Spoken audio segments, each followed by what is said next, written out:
Avant de commencer l'histoire, dites-nous d'où vous regardez en laissant un commentaire ci-dessous. Si vous appréciez cette vidéo de Soulful Narrative, n'oubliez pas d'aimer et de vous abonner. Passez une merveilleuse journée, bonne histoire à tous. Sous une pluie battante, elle découvrit que certains inconnus ont le cœur le plus chaleureux. La pluie martelait les fenêtres du sol au plafond du pantouse de Julian comme des balles de glace, chaque goutte faisant écho à la terreur qui battait dans la poitrine d'Amara. Elle se tenait au centre de son salon au sol de marbre, ses mains tremblantes serrant le test de grossesse derrière son dos. À 28 ans, elle avait imaginé que ce moment serait rempli de joie et de célébration. Au lieu de cela, la peur rampait le long de sa colonne vertébrale comme le givre hivernal. « Julian » murmura-t-elle, sa voix à peine audible au-dessus de la tempête. « Je dois te dire quelque chose d'important. » Julian, 32 ans et à la tête d'une fortune de 47 millions grâce à son entreprise technologique, lui tournait le dos, fixant les lumières de la ville brouillée par la pluie. Ses épaules étaient rigides sous son costume italien coûteux, et lorsqu'il se retourna, ses yeux bleu glace ne contenaient aucune de la chaleur dont elle était tombée amoureuse 2 ans plus tôt. « Qu'y a-t-il, Amara ? J'ai des appels à passer à Tokyo dans 1 heure. » Elle prit une respiration tremblante, sortant le test de derrière son dos. « Je suis enceinte, Julian. Nous allons avoir un bébé. » Le silence qui suivit fut assourdissant. Le visage de Julian passa par une série d'émotions, choc, incrédulité, puis quelque chose qui glaça le sang d'Amara, la rage. Enceinte, sa voix était dangereusement calme. Comme c'est pratique. Qu'est-ce que tu veux dire par pratique ? Amara fit un pas en avant, la confusion se mêlant à la blessure. Julian, c'est notre enfant, notre bébé. Notre bébé ? Julian rit, mais il n'y avait aucun humour là-dedans. Le son était tranchant et cruel, coupant l'air comme du verre brisé. Amara, j'ai voyagé pour affaires 3 semaines par mois au cours des 4 derniers mois. Les calculs ne collent pas. Mais tu étais ici en août. Cet enfant n'est pas le mien. La voix de Julian explosa à travers le pantouse, ses mots la frappant comme des coups physiques. Son visage s'était transformé en quelque chose qu'elle ne reconnaissait pas, tordu par la suspicion et la fureur. Je savais que cela arriverait tôt ou tard. Une femme comme toi, venant d'où tu viens, était obligée d'essayer de me piéger. Les mots restèrent suspendus dans l'air comme du poison. Amara eut l'impression que le sol s'ouvrait sous ses pieds. Une femme comme moi, Julian ? Qu'est-ce que tu dis ? Tu sais exactement ce que je dis. Pensais-tu vraiment que je serais assez stupide pour tomber dans le panneau ? Tu as probablement planifié tout ça. Tomber enceinte d'un autre homme et essayer de mettre ça sur le dos du millionnaire. Eh bien, félicitations, Amara. Ton plan a échoué. Des larmes commencèrent à couler sur son visage, brûlantes contre ses joues froides. Julian, s'il te plaît, tu me connais. Tu sais que je ne ferai jamais. Il s'approcha, sa voix tombant dans un murmure menaçant. Parce que la femme que je croyais connaître n'aurait pas essayé de me piéger avec le bébé d'un autre homme. Arrête de dire ça. La voix d'Amara se brisa de désespoir. Ce bébé est le tien. Je n'ai jamais été avec personne d'autre depuis que nous sommes ensemble. Comment peux-tu même penser ? Parce que je ne suis pas un idiot, Amara. Contrairement à toi, je sais compter et les chiffres ne mentent pas. La dispute s'intensifia, leur voix s'élevant au-dessus du tonnerre à l'extérieur. Julian l'accusa d'être une croqueuse de diamants, d'avoir planifié cette tromperie depuis le début. Chaque mot était comme un poignard dans son cœur, détruisant tout ce qu'elle pensait qu'ils avaient construit ensemble. Ses mains tremblaient alors qu'elle essayait de se défendre, de lui faire entendre raison. Mais sa fierté et sa suspicion l'avaient complètement aveuglée. « Sors, dit-il finalement, sa voix froide comme l'hiver. Prends tes mensonges et tes combines et sors de chez moi. Julian, s'il te plaît. Sors. » Amara trébucha en arrière, le test de grossesse tombant de ses doigts tremblants et claquant sur le sol en marbre. Le bruit résonna dans le pantouse comme un coup de feu. Elle regarda l'homme qu'elle avait prévu d'épouser, l'homme qu'elle croyait connaître, et ne vit qu'un étranger portant son visage. Sans un autre mot, elle se retourna et courut vers la porte, attrapant son manteau sur la chaise. La pluie dehors était torrentielle, mais elle s'en fichait. Elle avait besoin de s'éloigner de ces mots, de la haine dans ses yeux, de la destruction complète de tout ce en quoi elle avait cru. Dès qu'elle mit le pied dehors, la pluie traversa son mince manteau en quelques secondes. Le froid était saisissant, la faisant halter, mais elle continua de marcher, trébuchant dans la rue, les larmes et la pluie se mélangeant sur son visage. Le poids de ses accusations, la cruauté de son rejet, l'effondrement total de ses rêves, tout s'abattit sur elle en même temps. Sa poitrine était serrée. Elle n'arrivait pas à respirer correctement. Le stress, le choc, le traumatisme émotionnel. C'était trop. Des points noirs commencèrent à danser devant ses yeux alors qu'elle luttait pour continuer à avancer. Ses jambes semblaient faibles, instables. Et puis, le monde bascula. Amara s'effondra sur le trottoir mouillé, sa conscience s'échappant alors que la pluie continuait de se déverser sur sa forme immobile. Dans son dernier moment de lucidité, elle sentit la boue froide s'infiltrer à travers ses vêtements et se demanda si c'était ainsi que tout allait finir. C'est alors qu'elle entendit des pas courir vers elle. Elliot Kane rentrait chez lui après son travail au centre communautaire lorsqu'il vit la femme tomber. Sans une seconde d'hésitation, il lâcha son parapluie et courut à ses côtés. Elle était inconsciente, la pluie ruisselant sur son visage, sa peau sombre pâle sous le choc. « Eh, mademoiselle, vous m'entendez » Elliot s'agenouilla dans la boue à côté d'elle, ne se souciant pas que son simple jean et son pull soient trempés. Lorsqu'elle ne répondit pas, il la souleva délicatement dans ses bras, surpris par sa légèreté.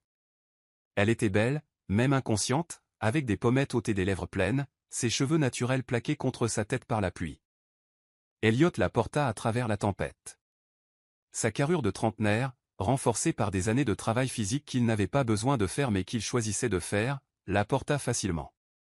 Il vivait à seulement 3 pâtés de maison, dans un appartement modeste. Bien loin du manoir qu'il possédait en réalité à l'autre bout de la ville. Mais cette vie, cette richesse, cet empire, il avait tout quitté 2 ans plus tôt pour trouver quelque chose de vrai. Alors qu'il portait la femme inconsciente en sécurité, Elliot ne se doutait pas qu'il tenait dans ses bras l'autre moitié de son âme, ou que ce moment changerait tout pour eux deux. « Vous êtes en sécurité maintenant » murmura-t-il en atteignant sa porte d'entrée, cherchant ses clés tout en la tenant. « Je vous tiens. » La pluie continuait de tomber, mais pour la première fois cette nuit-là, quelqu'un était vraiment à l'abri de la tempête. Chapitre 2, des mains douces, un cœur bienveillant. La vraie richesse ne se mesure pas en dollars, elle se mesure en gentillesse. La conscience revint lentement à Amara, comme si elle remontait du fond d'un lac profond et sombre. La première chose qu'elle remarqua fut la chaleur. Une chaleur bénie et enveloppante qui semblait impossible après la pluie glaciale.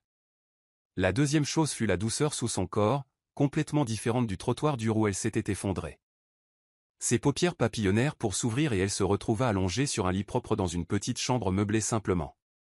La lumière du soleil filtrait à travers des rideaux modestes, révélant des murs peints d'un vert sauge apaisant et une unique étagère remplie de romans usés. L'odeur de quelque chose qui cuisait provenait de ce qu'elle supposait être une cuisine à proximité. « Vous êtes réveillé. » La voix était douce, inquiète, et venait d'une chaise à côté du lit où un homme était assis, l'observant avec des yeux bruns bienveillants. « Comment vous sentez-vous » Amara essaya de s'asseoir, puis le regretta immédiatement alors que des vertiges l'envahissaient. L'homme, grand avec des cheveux châtains sablonneux et portant un jean simple et un pull gris, se leva immédiatement pour la stabiliser. « Doucement, dit-il doucement. Vous avez traversé beaucoup de choses, reposez-vous. » Où suis-je ? La voix d'Amara sortit comme un murmure, sa gorge sèche et rugueuse. Dans mon appartement. Je suis Elliot. Elliot Kane. Il se déplaça vers une petite table et revint avec un verre d'eau. Je vous ai trouvé effondré sous la pluie la nuit dernière. Vous étiez inconsciente, alors je vous ai amené ici pour vous réchauffer et vous sécher. Les souvenirs affluèrent. Les accusations de Julian, ses mots cruels, la pluie, l'effondrement. De nouvelles larmes jaillirent aux yeux d'Amara alors que la douleur la frappait à nouveau. « Et, dit Elliot en se rasseyant sur la chaise, sa voix incroyablement douce. Vous êtes en sécurité maintenant.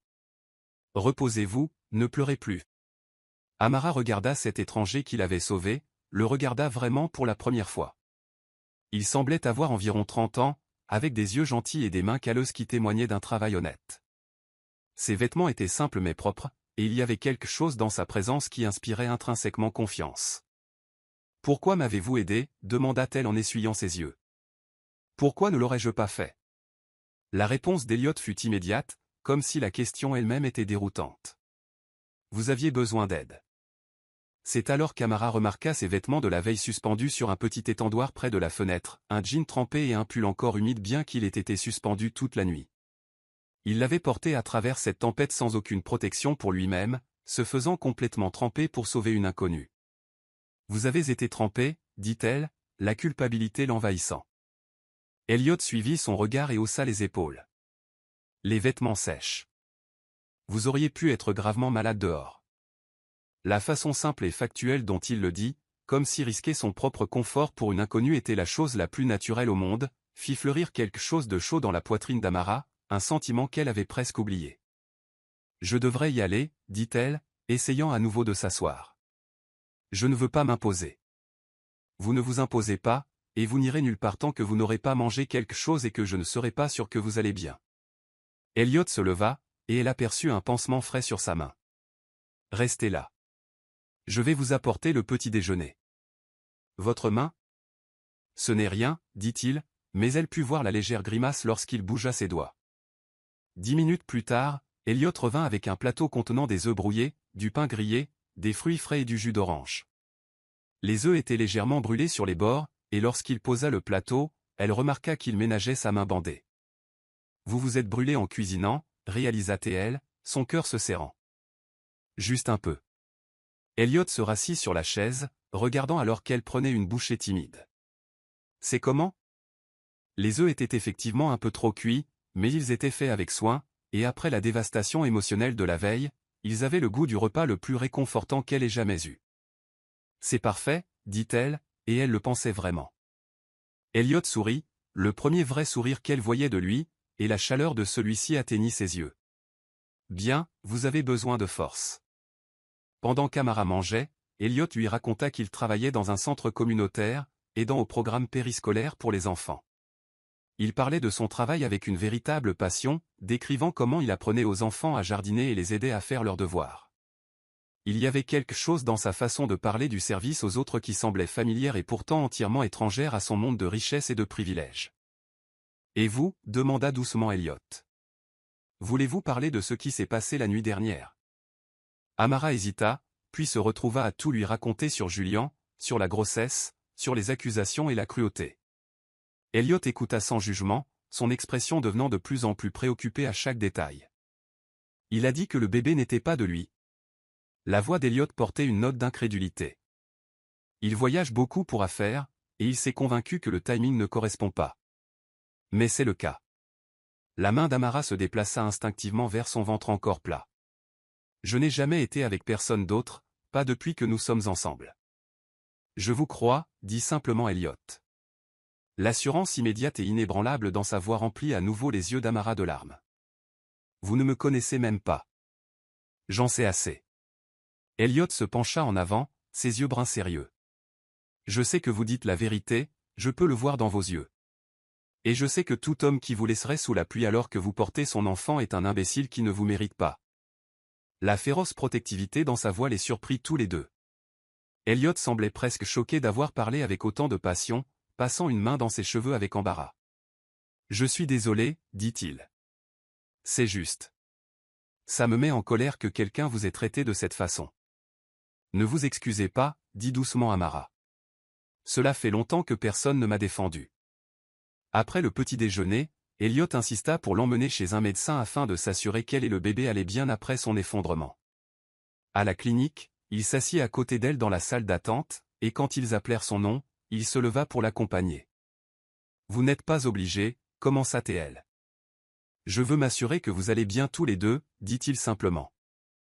Dans la salle d'examen, lorsque le médecin alluma l'appareil à ultrasons et que le rythme cardiaque rapide et fort de son bébé remplit la pièce, Amara sentit des larmes de soulagement couler sur son visage. Le bébé était en bonne santé, se développait normalement et était prévu pour fin mai, exactement 9 mois après le moment où elle et Julian avaient été ensemble en août. Elliot lui tint la main pendant tout le rendez-vous, son pouce caressant doucement ses jointures lorsque le poids émotionnel d'entendre le rythme cardiaque de son bébé devint écrasant. Pour la première fois depuis la trahison de Julian, Amara sourit vraiment, sincèrement. Ce soir-là, l'épuisement des montagnes russes émotionnelles des dernières 24 heures la frappa de plein fouet.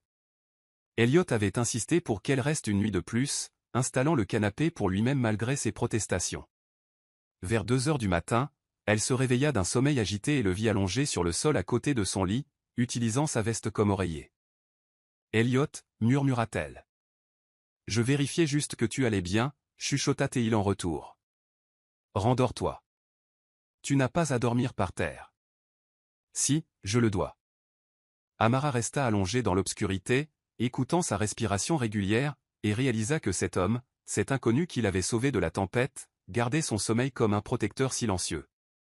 Pour la première fois depuis des mois, elle se sentit vraiment en sécurité. Dehors, la pluie avait cessé, mais à l'intérieur de l'appartement modeste d'Elliot, quelque chose de beau commençait à grandir. Chapitre 3, l'amour dans les gestes simples. Les plus petits actes de service portent souvent le plus grand amour. 3 semaines s'étaient écoulées depuis la nuit où Elliot avait porté Amara à travers la tempête, et elle logeait chez lui le temps de décider de ses prochaines étapes.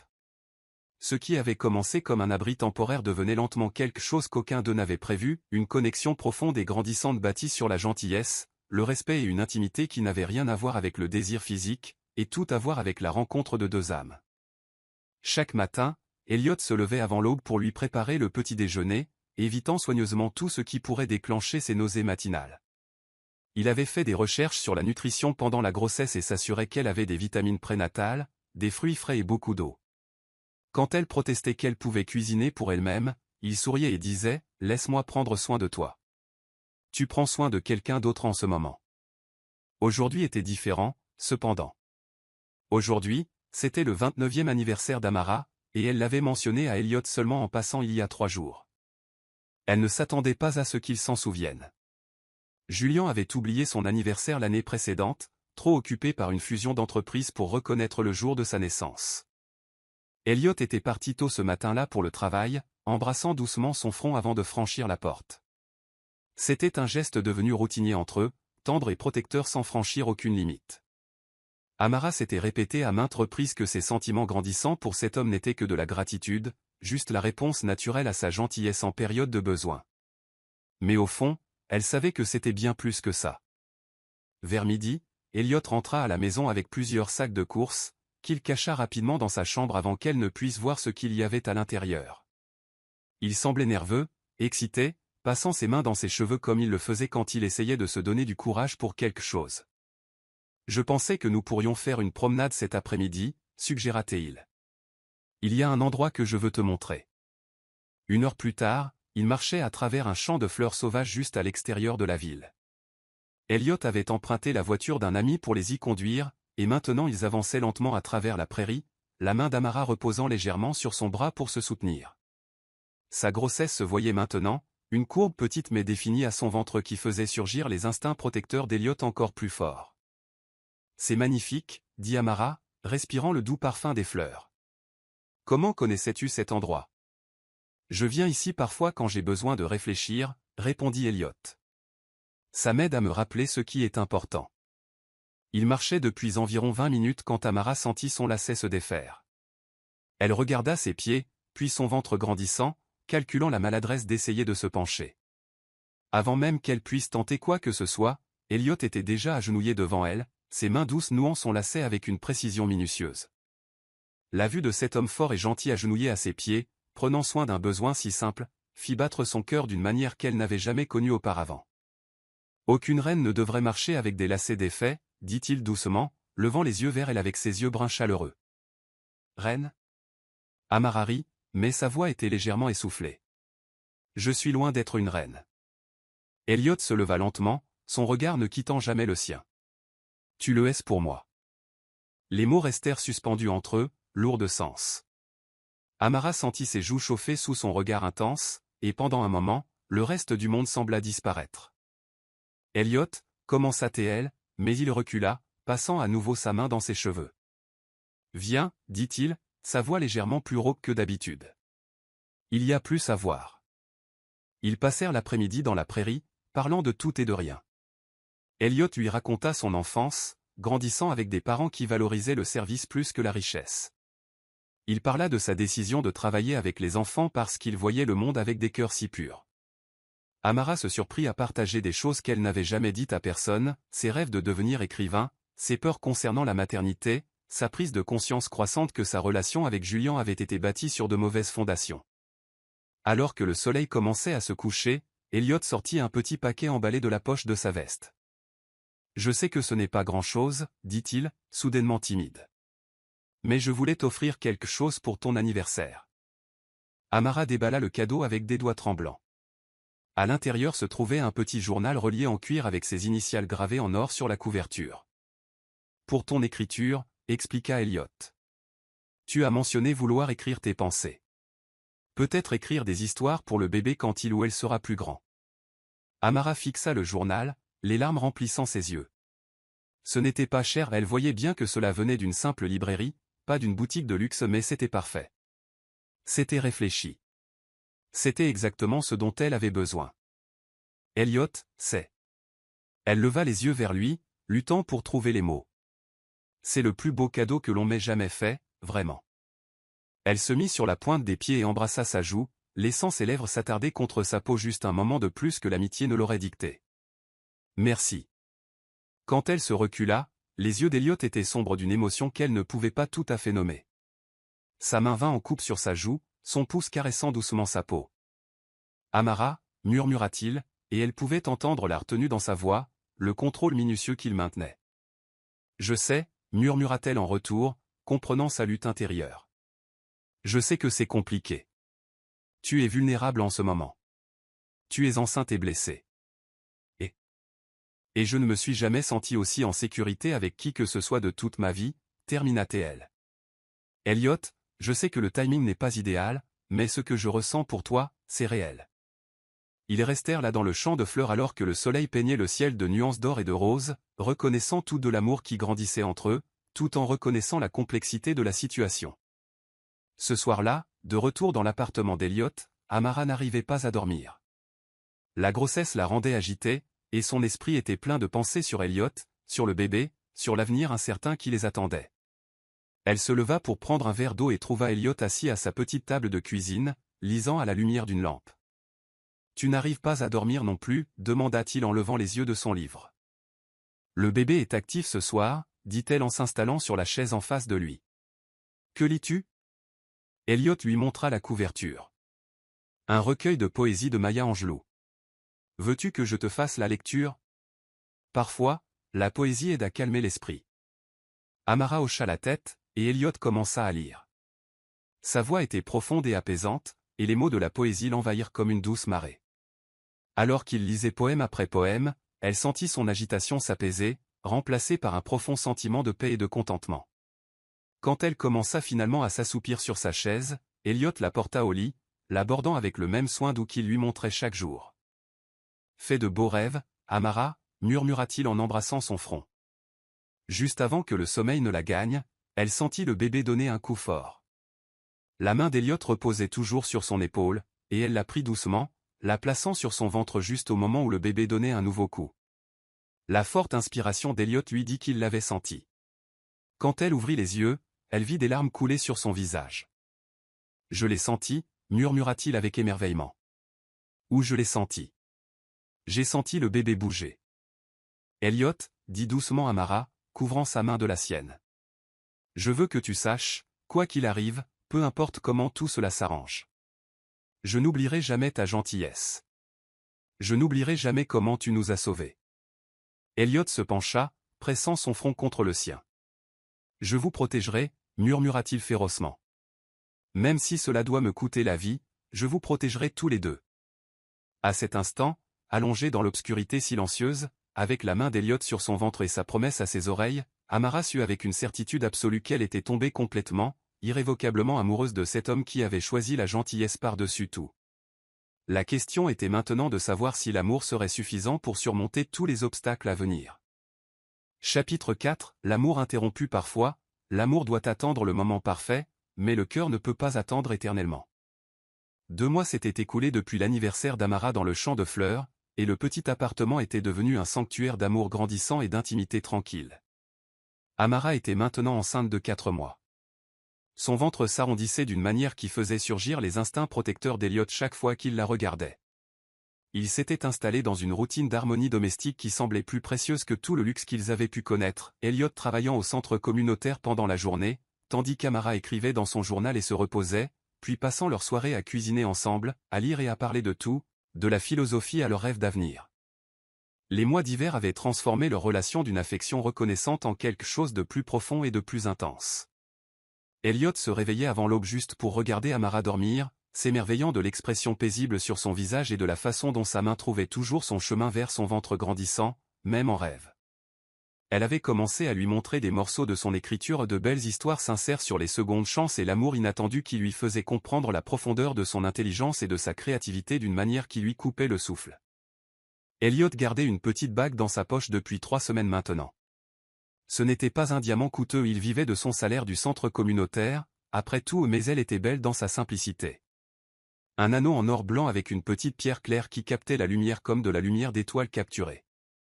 Il avait passé des heures dans la bijouterie à expliquer au vendeur patient qu'il avait besoin de quelque chose de parfait pour une femme qui méritait le monde, mais qui apprécierait la pensée plus que l'étiquette de prix. La bague représentait tout ce qu'il voulait lui offrir, son cœur tout entier, son dévouement inébranlable, sa promesse de l'aimer elle et leur enfant pour le reste de sa vie. Il avait déjà planifié 3 demandes en mariage différentes, mais à chaque fois quelque chose avait mal tourné, comme si l'univers lui-même testait sa détermination à rendre ce moment aussi parfait qu'elle le méritait. Aujourd'hui, c'était la tentative numéro 4, et Elliot était déterminé à ce que cette fois, rien ne l'empêche de demander à la femme qu'il aimait d'être sa femme. Il avait tout préparé soigneusement, comme un général planifiant une campagne. Le dîner cuisait dans la mijoteuse le ragoût de poulet et de légumes préférés d'Amara qui ne déclenchait pas ses nausées. Assaisonné avec des herbes qu'il avait lui-même fait pousser sur leur minuscule balcon. Des bougies étaient cachées dans sa chambre, prêtes à être disposées autour de la petite table à manger qu'il avait polie jusqu'à ce qu'elle brille. Des fleurs fraîches, pas des roses coûteuses, mais de simples marguerites du marché du coin qui lui rappelaient le champ où ils avaient partagé son anniversaire, attendaient dans un bocal en verre près de la fenêtre. La bague était dans sa poche, et il avait répété son discours tant de fois qu'il pouvait le réciter en dormant. Chaque mot avait été choisi avec soin. Chaque phrase conçue pour exprimer l'ampleur de ce qu'elle signifiait pour lui. « Je t'aime, Amara Thompson », se murmura-t-il en remuant le ragoût, sa voix portant toute la dévotion de son cœur. « J'aime ta force, ta gentillesse, ton esprit magnifique. J'aime comment tu as fait de ce petit appartement un foyer. J'aime te regarder écrire dans le journal que je t'ai offert. Et j'aime comment tu chantes pour le bébé quand tu penses que je n'écoute pas. J'aime la façon dont tu ris à mes blagues terribles, et la façon dont tu rends magique même les moments les plus simples. Veux-tu m'épouser? Veux-tu me laisser être ton mari et un père pour ton enfant? » Les mots sonnaient juste dans sa bouche, remplis de vérité et d'espoir, et d'un amour si profond qu'il le submergeait parfois. Ce soir serait le bon soir, il en était sûr. Amara rentra de sa promenade de l'après-midi, juste au moment où le soleil commençait à se coucher. Ses joues étaient rougies par l'air frais de décembre, et ses yeux brillants du contentement qui était devenu son compagnon constant. Elle était radieuse d'une manière qui coupait le souffle d'Elliot. La grossesse lui allait bien, faisant briller sa peau et ses yeux sombres d'une lumière intérieure qui semblait illuminer tout ce qui l'entourait. « Ça sent divinement bon », dit-elle en accrochant son manteau et en s'approchant pour embrasser sa joue en guise de salutation, un rituel quotidien. Le simple contact envoya de l'électricité dans tout le corps d'Elliot, comme à chaque fois qu'elle était près de lui. « Ton plat préféré ?» répondit Elliot, attrapant sa main alors qu'elle passait devant lui et la portant à ses lèvres pour un baiser doux. « Amara, je pensais. Aimerais-tu dîner aux chandelles ce soir? Quelque chose de spécial? » Elle haussa un sourcil, souriant avec l'expression espiègle qui avait capturé son cœur dès le début. « Quelle est l'occasion? Ai-je besoin d'une occasion pour vouloir rendre le dîner spécial pour la femme que j'aime? » La façon décontractée dont il dit « la femme que j'aime » fit encore sauter des battements à son cœur, même s'il se disait ces mots depuis des semaines maintenant.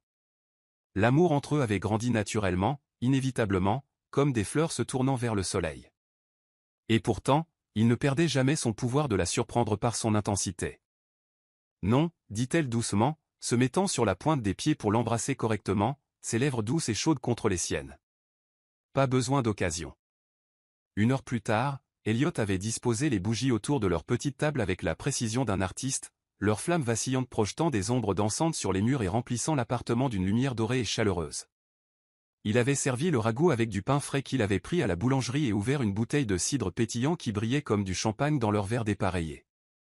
Amara lui racontait sa promenade de l'après-midi, comment elle s'était arrêtée à la petite librairie où il avait acheté son journal et découvert qu'ils avaient toute une section dédiée à la littérature pour enfants. Son visage était animé par l'excitation alors qu'elle décrivait le magnifique livre illustré qu'elle avait trouvé, les histoires qu'elle imaginait déjà lire à leur enfant. Je pensais au genre d'histoire que je veux partager avec le bébé, disait-elle, sa main reposant sur son ventre dans ce geste inconscient qui était devenu une seconde nature. Il y a tellement de beaux livres sur l'amour, la gentillesse et la magie qui existent dans les moments ordinaires. Je veux que notre enfant grandisse en croyant à l'émerveillement, en croyant que l'amour peut vraiment tout conquérir. Elliot sentit son cœur se gonfler d'émotion en l'écoutant parler de leur avenir, de l'enfant qu'ils élèveraient ensemble, et des valeurs qu'ils inculqueraient. C'était le moment. Elle parlait de leur avenir en tant que famille, de l'amour qu'ils partageaient, de l'émerveillement qu'elle voyait dans le monde. C'était parfait. Il mit la main dans sa poche, ses doigts se refermant sur la petite boîte en velours qui contenait ses espoirs et ses rêves pour leur vie commune. « Amara » commença-t-il, sa voix soudainement nerveuse malgré tout son entraînement. « Ces derniers mois avec toi ont été... » Elle s'arrêta au milieu de sa phrase, son visage soudainement pâle comme un linge, sa main pressée contre son front, et elle vacilla légèrement sur sa chaise comme une fleur pliant sous un vent fort. « Amara » Elliot fut sur ses pieds immédiatement, se déplaçant à ses côtés avec les réflexes rapides d'un homme dont chaque instinct était concentré sur sa protection. « Qu'est-ce qui ne va pas ? J'ai juste... Je me sens étourdi tout d'un coup. » Elle pressa sa main sur son front, sa respiration devenant superficielle et rapide. Tout tourne. La bague dans la poche d'Elliot fut complètement oubliée alors qu'il s'agenouillait à côté d'elle, ses mains fermes sur ses épaules tandis que son esprit passait en revue tout ce qu'il savait sur les complications de la grossesse. « Allons t'installer sur le canapé. Viens, doucement. » Il l'aida à aller au salon, l'installant sur le canapé avec des oreillers derrière le dos et les pieds surélevés, ses mouvements doux mais efficaces. La demande en mariage, le moment parfait qu'il avait prévu. Rien de tout cela ne comptait plus. Tout ce qui comptait était de s'assurer qu'elle et le bébé allaient bien. « Je suis sûr que ce n'est rien, » dit Amara, mais sa voix était tremblante et incertaine. « Juste des trucs de grossesse, une hypoglycémie peut-être. »« Nous devrions appeler le médecin, » dit Elliot, attrapant déjà son téléphone avec des mains qui tremblaient légèrement d'inquiétude. « Elliot, je vais bien, vraiment. C'est probablement juste parce que je n'ai pas beaucoup mangé au déjeuner, j'étais trop excité d'avoir trouvé ces livres. » Mais Elliot composait déjà le numéro, et en moins de 20 minutes, ils étaient à la clinique d'urgence. Le médecin les assura que les vertiges étaient courants au deuxième trimestre, surtout si la glycémie baissait trop, mais Elliot ne se détendit pas tant qu'ils ne furent pas de retour à la maison et qu'Amara ne se reposait confortablement avec un repas complet dans l'estomac. Sa première tentative de demande en mariage avait été un échec complet, mais en veillant sur Amara cette nuit-là, Elliot réalisa qu'il se souciait plus de son bien-être que de n'importe quel moment romantique parfait. L'amour, comprit-il, ne concernait pas les propositions impeccables, il s'agissait de choisir sa sécurité et son bonheur avant ses propres désirs, à chaque fois. 2 semaines plus tard, Elliot réessaya. Cette fois, il prévit un simple pique-nique dans le champ de fleurs où ils avaient partagé l'anniversaire d'Amara, l'endroit où il avait compris pour la première fois que ce qu'il ressentait pour elle était plus profond que tout ce qu'il avait jamais connu. Le temps était inhabituellement chaud pour la mi-décembre, un de ces jours cadeaux inattendus que l'hiver offre parfois, et Amara se sentait beaucoup mieux, son énergie était revenue et la couleur était de retour sur ses joues. Ils étendirent une couverture épaisse parmi les tiges de fleurs dormantes, le champ calme et paisible sous le soleil pâle d'hiver. Elliot avait emballé des sandwichs et du chocolat chaud dans un thermos, ainsi que les petits gâteaux qu'Amara aimait de la boulangerie près du centre communautaire. Tout était parfait, le cadre, le temps, son humeur, la façon dont elle le regardait avec ses yeux sombres pleins d'amour et de confiance. Elliot attendit qu'ils aient fini de manger, puis prit les mains d'Amara dans les siennes, sentant la force et la chaleur de ses doigts entrelacés aux siens. C'était le moment. C'était l'instant qu'il attendait. « Amara » commença-t-il, sa voix stable malgré les battements de son cœur.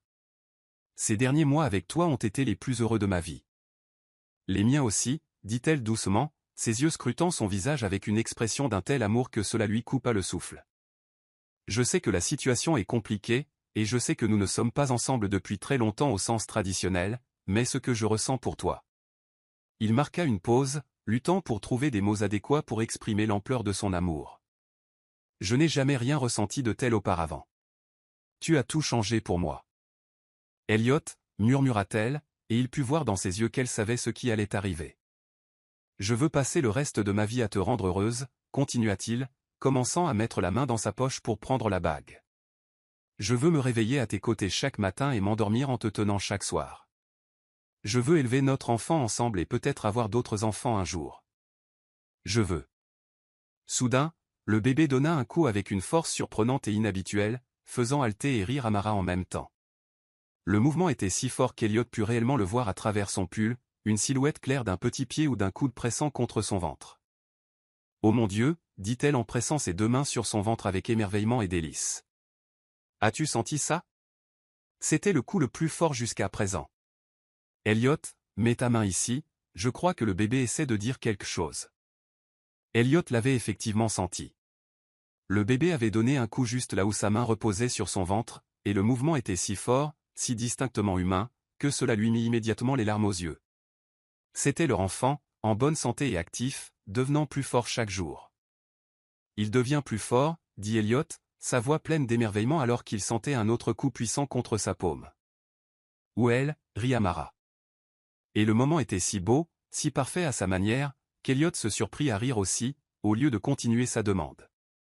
Ils passèrent le reste de l'après-midi à sentir le bébé bouger, s'émerveillant de chaque coup, roulade et hoquet, parlant de s'ils voulaient connaître le sexe du bébé ou garder la surprise. L'amour qu'Elliot ressentait à ce moment-là, non seulement pour Amara mais pour leur enfant à naître, était si écrasant qu'il réalisa que certains moments étaient trop précieux pour être interrompus par quoi que ce soit d'autre, même des déclarations de dévotion éternelle. Sa troisième tentative eut lieu une semaine avant Noël. Et cette fois, Elliot était déterminé que rien ne le détournerait de son but. Il avait prévu de faire sa demande au bord du lac juste à l'extérieur de la ville, où ils allaient souvent regarder le coucher de soleil peindre le ciel de nuances de rose et d'or. La bague était à nouveau dans sa poche, et cette fois il était déterminé que rien ne l'empêcherait de poser la question qui brûlait dans son cœur depuis des semaines. Ils étaient assis sur leur banc préféré au bord de l'eau depuis environ 30 minutes, parlant de leurs espoirs pour la nouvelle année et regardant le soleil descendre lentement vers l'horizon. Amara était emmitouflée dans un manteau épais qui ne parvenait pas tout à fait à cacher son ventre grandissant, et ses joues étaient roses à cause de l'air froid. Elle était belle et paisible, et Elliot savait que c'était le moment. « Amara, il y a quelque chose que je veux te demander, » dit-il en mettant la main dans sa poche pour prendre la bague avec des mains qui tremblaient légèrement à cause des nerfs plutôt que du froid. « Oui. » Elle se tourna pour lui faire face avec une attention totale, et il fut frappé à nouveau par sa beauté, par combien il l'aimait, par la chance qu'il avait de l'avoir trouvée. « Je veux te demander de... » Le premier grondement de tonnerre interrompit ces mots, profonds et menaçants au loin. Ils levèrent tous deux les yeux vers le ciel, qui était clair quelques minutes auparavant mais qui était maintenant sombre avec des nuages d'orage approchant rapidement et semblant surgir de nulle part. « Oh non, » dit Amara, luttant pour se lever du banc avec les mouvements prudents d'une femme enceinte. « Nous devons rejoindre la voiture avant que ça ne tombe. » Les premières grosses gouttes de pluie commencèrent à tomber juste au moment où Elliot l'aidait à se lever, et le temps qu'ils atteignent la voiture, ils étaient tous deux trempés jusqu'aux os. Elliot dut serrer fort la bague pour l'empêcher de glisser de ses doigts mouillés alors qu'ils couraient sous l'averse soudainement féroce. Alors qu'ils rentraient chez eux à travers la tempête, Amara riait de leur terrible chance avec la météo, complètement inconsciente de la justesse avec laquelle elle avait failli recevoir une demande en mariage. « Peut-être que nous sommes destinés à toujours être pris dans des tempêtes, » dit-elle en se penchant pour presser sa main alors que la pluie martelait le pare-brise. « Tant que nous sommes pris dedans ensemble, » répondit Elliot. Mais intérieurement, il commençait à se demander si l'univers essayait de lui dire quelque chose sur le timing et la patience. Sa quatrième tentative eut lieu une semaine plus tard, le soir du Nouvel An. Cette fois, Elliot décida de faire simple et intime. Il ferait sa demande à la maison, devant leur propre porte d'entrée, sans décors élaborés ni conditions parfaites requises. Juste lui, elle, et l'amour qu'ils partageaient. Cela suffirait. Amara avait passé la journée à écrire dans son journal, documentant les étapes de sa grossesse et ses sentiments sur le fait de devenir mère. Elle était maintenant enceinte de 5 mois, cela se voyait clairement, et Elliot aimait la regarder parler au bébé pendant qu'elle écrivait, sa voix douce et aimante alors qu'elle partageait ses pensées sur l'avenir. À l'approche de minuit, il se tenait sur le petit balcon de l'appartement, regardant les feux d'artifice éclore comme des fleurs au loin et écoutant les bruits de célébration résonnant à travers la ville. La main d'Elliot se referma une fois de plus sur la bague dans sa poche, et il sentit un sentiment de certitude calme s'installer en lui. « Amara » dit-il en prenant sa main et en s'émerveillant de la façon dont elle s'adaptait parfaitement à la sienne. « Je sais que cette année a été inattendue pour nous deux. Le meilleur genre d'inattendu, dit-elle en lui souriant avec l'expression radieuse qui le faisait retomber amoureux d'elle chaque jour. Je veux commencer cette nouvelle année en te demandant quelque chose d'important. Elliot prit une profonde inspiration, puis posa lentement un genou à terre, là sur leur petit balcon, sortant la bague qui représentait tous ses espoirs pour leur avenir. Amara Thompson, je t'aime plus que je ne pensais qu'il était possible d'aimer quelqu'un. J'aime ta force, ton courage, ton cœur magnifique. Je t'aime. Le bruit d'une portière de voiture claquant sur le parking en contrebas l'interrompit, net et violent dans la nuit calme. Puis des pas dans l'escalier, lourds et déterminés. Puis une voix appelant le nom d'Amara. Une voix qui lui glaça le sang et fit bouger sa main instinctivement pour protéger son ventre. Amara. Je sais que tu es là-haut. Julien se tenait au bas de l'immeuble, regardant leur balcon avec la fureur écrite sur son visage. Même du 3e étage, il pouvait voir le désespoir et la rage dans sa posture, la façon dont ses mains étaient serrées en poing sur ses côtés. Elliot se releva lentement, tenant toujours la bague, la mâchoire serrée par une colère protectrice qu'il luttait pour contrôler. Après tous ces mois de paix et de bonheur, après avoir construit une vie ensemble basée sur l'amour, la confiance et le respect mutuel, le passé les avait finalement rattrapés. Comment nous a-t-il trouvés, murmura Amara, sa main se déplaçant instinctivement vers son ventre alors que la peur et l'adrénaline inondaient son système. Je ne sais pas, dit Elliot d'un ton sombre, glissant la bague dans sa poche alors que le bruit des pas dans l'escalier devenait plus fort. Mais je ne le laisserai pas te faire du mal à nouveau.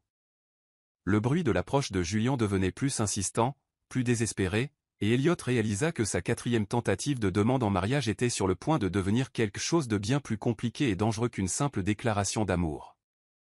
Alors qu'ils se tenaient là sur le balcon, se serrant l'un contre l'autre face au froid et à la tempête approchante de la fureur de Julien, Elliot fit une promesse silencieuse, quoi qu'il arrive ensuite, il la protégerait. Point la femme qu'il aimait et leur enfant à naître à tout prix, la demande en mariage devrait attendre, mais son engagement envers elle ne faiblirait jamais. Chapitre 5, le passé ressurgit.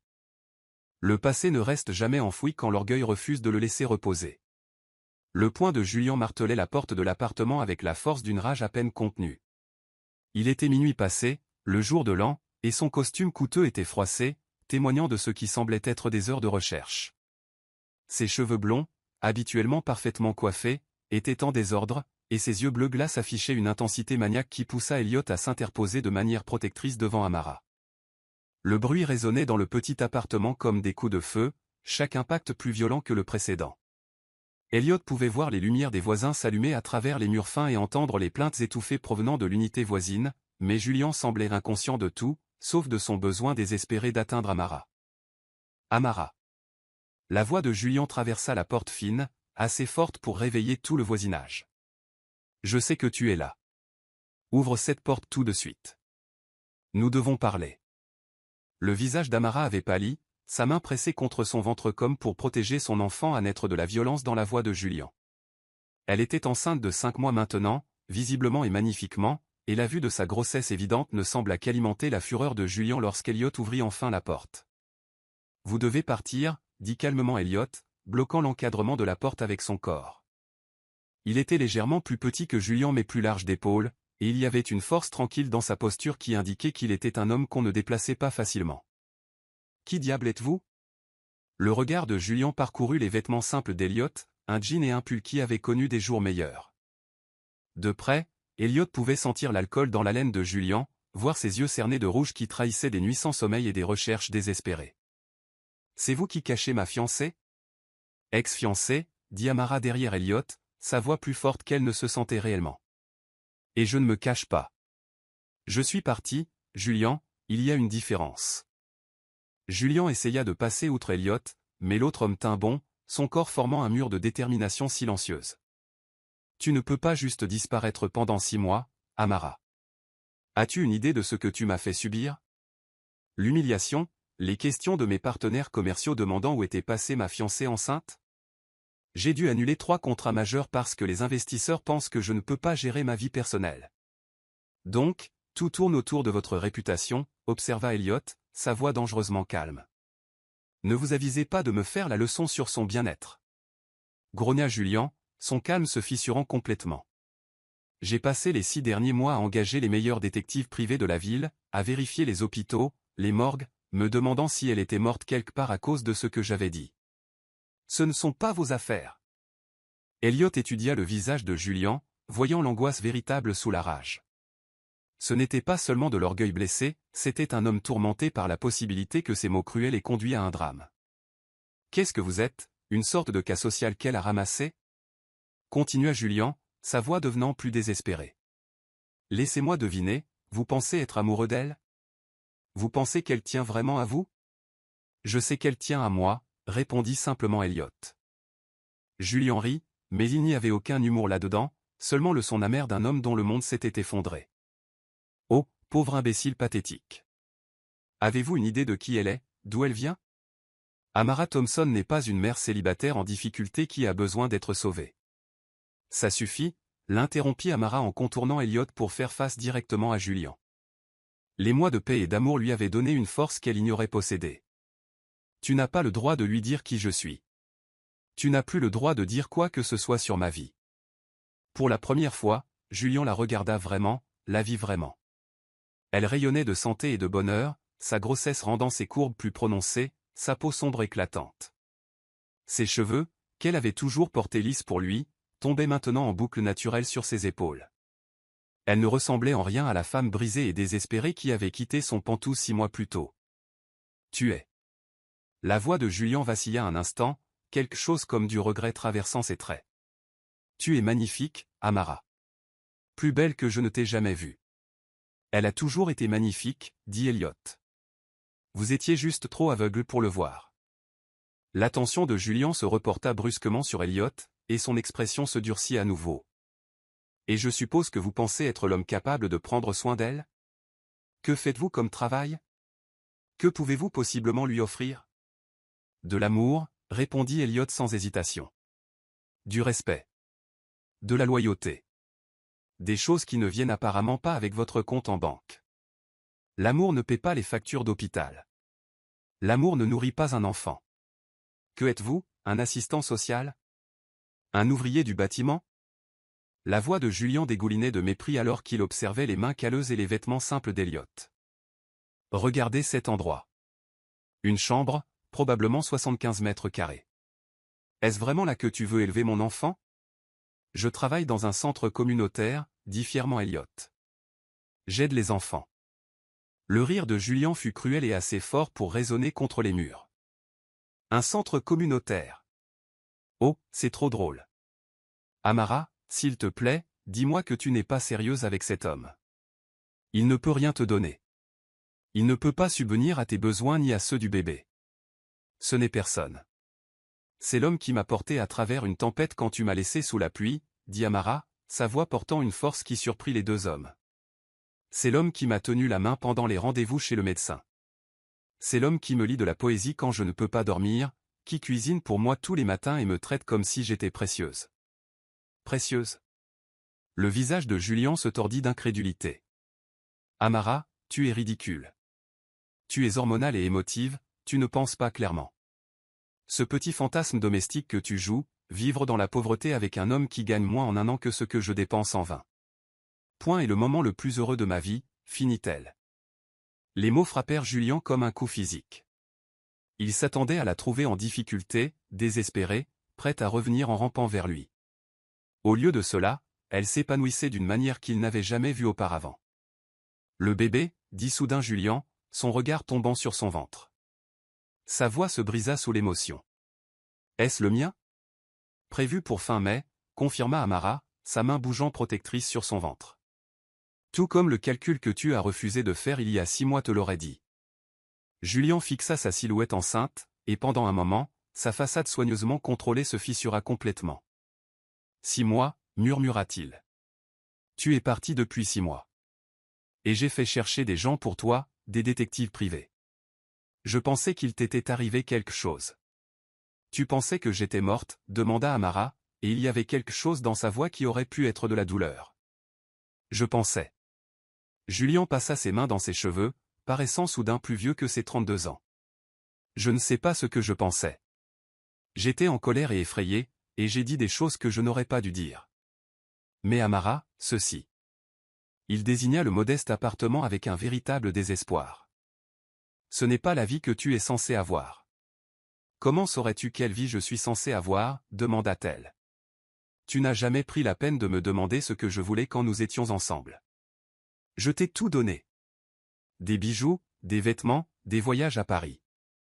Des choses, dit doucement Elliot. Vous lui avez donné des choses. L'attention de Julien revint vers Elliot, et cette fois, il y avait une haine véritable dans ses yeux. Et que lui avez-vous donné? De l'amour dans un 2 pièces? De la romance avec un homme qui ne peut même pas se permettre de la nourrir correctement? Je mange mieux ici que je ne l'ai jamais fait dans ton Penthouse, dit Amara. Elliot cuisine pour moi de la vraie nourriture, faite avec soin, pas juste des plats coûteux à emporter de restaurants où les serveurs connaissent ton nom. Tu vis dans un fantasme, dit Julien, sa voix devenant plus désespérée, plus brisée. Amara, rentre à la maison avec moi. Nous pouvons arranger ça. Nous pouvons être une famille. Notre enfant mérite mieux que ça. Notre enfant mérite d'être élevé par des gens qui s'aiment, répondit Amara. Des gens qui choisissent la gentillesse plutôt que la cruauté. Des gens qui comprennent que la richesse ne signifie rien sans caractère. Julien resta silencieux un long moment, étudiant les deux, la façon dont Elliot se tenait protecteur à côté d'Amara, la façon dont elle s'appuyait sur sa force, l'amour et la dévotion évidents entre eux. Quand il parla à nouveau, sa voix était dangereusement douce. Vous pensez savoir ce que vous faites, dit-il à Elliot. Vous pensez être une sorte de héros, sauvant la demoiselle en détresse. Mais vous n'avez aucune idée de ce à quoi vous avez affaire. Amara n'est pas une petite fille pauvre qui a besoin d'être sauvée. Elle est fatiguée, l'interrompit fermement Elliot. Je suis fatigué, et il est tard, et tu dois partir, Julien. Ce n'est pas fini, dit Julien, mais il reculait déjà vers la porte. Ça ne peut pas être fini. C'est mon enfant que tu portes. Non, dit Elliot en s'avançant. C'est notre enfant qu'elle porte. Vous avez renoncé à tous vos droits la nuit où vous l'avez jeté sous la pluie. Le visage de Julien devint blanc de rage, mais quelque chose dans la certitude calme d'Elliot sembla dégonfler sa colère. Il regarda entre eux une dernière fois, absorbant leur bonheur et leur unité évident, et pour la première fois en 6 mois, il commença à comprendre ce qu'il avait réellement perdu. Je reviendrai, dit-il finalement. Ce n'est pas fini, Amara. Après que la porte se fut refermée derrière lui, Amara s'effondra dans les bras d'Elliot, tremblante du contre-coup de la confrontation. Elliot la serra contre lui, sa main caressant ses cheveux alors qu'elle pleurait contre sa poitrine. Il nous a trouvés, murmura-t-elle. Comment nous a-t-il trouvés? Je ne sais pas, dit Elliot d'un ton sombre. Mais je ne le laisserai plus te faire de mal. Il le promit alors qu'il tenait la femme qu'il aimait, sentant leur enfant à n'être bougé entre eux. Elliot fit le vœu silencieux que, peu importe ce que Julien prévoyait, peu importe les ressources qu'il déploierait contre eux, cela n'aurait pas d'importance. L'amour trouverait un moyen de protéger ce qui était précieux. La bague était toujours dans sa poche, la demande toujours inexprimée, mais ces choses semblaient moins importantes maintenant que la promesse qu'il se faisait de garder sa famille en sécurité. Chapitre 6, le premier secret révélé. La plus grande force se cache souvent derrière le visage le plus humble. 3 jours après la visite inattendue de Julien, la vie dans le petit appartement avait pris un fond de tension dont ni Elliot ni Amara ne pouvaient se défaire. Elliot avait installé de nouvelles serrures sur la porte d'entrée et la porte coulissante du balcon, vérifié les fenêtres plusieurs fois chaque soir, et avait même arrangé qu'un ami du centre communautaire accompagne Amara à ses rendez-vous médicaux quand il ne pouvait pas être là. Amara se surprenait à sursauter au moindre bruit inattendu, sa main se portant constamment à son ventre dans un geste protecteur qui brisait le cœur d'Elliot. L'attention médiatique suite aux apparitions publiques de Julien avait été implacable. Des journalistes avaient d'une manière ou d'une autre retrouvé leur adresse, et des photographes étaient postés de l'autre côté de la rue à toute heure, espérant apercevoir la mystérieuse femme enceinte qui avait capturé le cœur de l'héritier Khan. Leur vie calme et privée était devenue un cirque, et l'attention se voyait sur eux deux. Elle était enceinte de près de 6 mois maintenant, et les mouvements du bébé étaient forts et fréquents jour et nuit. Elliot aimait voir son visage s'illuminer quand le petit donnait des coups, et aimait la façon dont elle prenait sa main pour la placer sur son ventre afin qu'il puisse partager le miracle de la nouvelle vie grandissant en elle. Mais depuis la visite de Julien, même ces moments précieux étaient teints d'inquiétude sur ce que l'avenir pourrait réserver et comment ils pourraient protéger leur famille grandissante du chaos qui tourbillonnait autour d'eux. Ce fut lors d'un jeudi soir calme que tout changea. Amara s'était endormie tôt, épuisée par le stress émotionnel des derniers jours et les exigences physiques de sa grossesse avancée. Elle avait eu du mal à dormir, se tournant et se retournant car le bébé semblait être plus actif pendant les heures nocturnes, et Elliot avait passé la soirée précédente à lui masser le dos et à lui faire la lecture jusqu'à ce qu'elle s'endorme enfin. Elliot était dans la cuisine en train de ranger après le dîner, l'esprit occupé par des pensées sur leur avenir et les décisions qu'il devrait bientôt prendre, quand son téléphone sonna. La sonnerie était différente de son habituel, un morceau classique de Bach réservé à un seul interlocuteur, un son qu'il n'avait pas entendu depuis des mois. Résidence Cannes, fit la voix du majordome de longue date de sa famille, Édouard. Monsieur Elliot, votre père essaie de vous joindre. Il dit que c'est tout à fait urgent. Elliot jeta un coup d'œil vers la chambre où dormait Amara, sa respiration profonde et paisible pour la première fois depuis des jours, puis sortit sur le petit balcon pour prendre l'appel en privé. L'air nocturne était frais contre sa peau, et il pouvait voir le van des photographes toujours garés de l'autre côté de la rue, un rappel de la complexité de leur vie. « Qu'est-ce qu'il veut, Édouard » demanda Elliot, gardant la voix basse. « La réunion trimestrielle du conseil d'administration est la semaine prochaine, monsieur. Votre présence est fortement demandée par le conseil. Il y a des affaires importantes qui nécessitent votre avis. » Elliot ferma les yeux, se frottant le front de sa main libre. « Dites-lui que je suis toujours en congé sabbatique de l'entreprise. J'ai été clair quand je suis parti. Monsieur, avec tout le respect que je vous dois, cela fait plus de 2 ans que vous n'avez pas assisté à une réunion du conseil.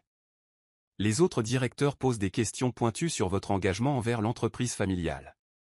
On parle de vous retirer du plan de succession si vous ne revenez pas bientôt. Mon engagement va très bien, Édouard. Mes priorités ont juste changé. » Elliot regarda à travers la porte coulissante le petit appartement où dormait Amara, cette vie simple et honnête qu'il avait construite loin de l'Empire Cannes et de toutes ses complications. « Bien sûr monsieur, mais il y a autre chose. La situation avec Sterling Technologies. » Elliot sentit son estomac se nouer. « Quoi au sujet de Sterling Technologies ? Votre père dit que Julian a posé des questions sur la famille Cannes. Des questions personnelles sur vous spécifiquement, monsieur.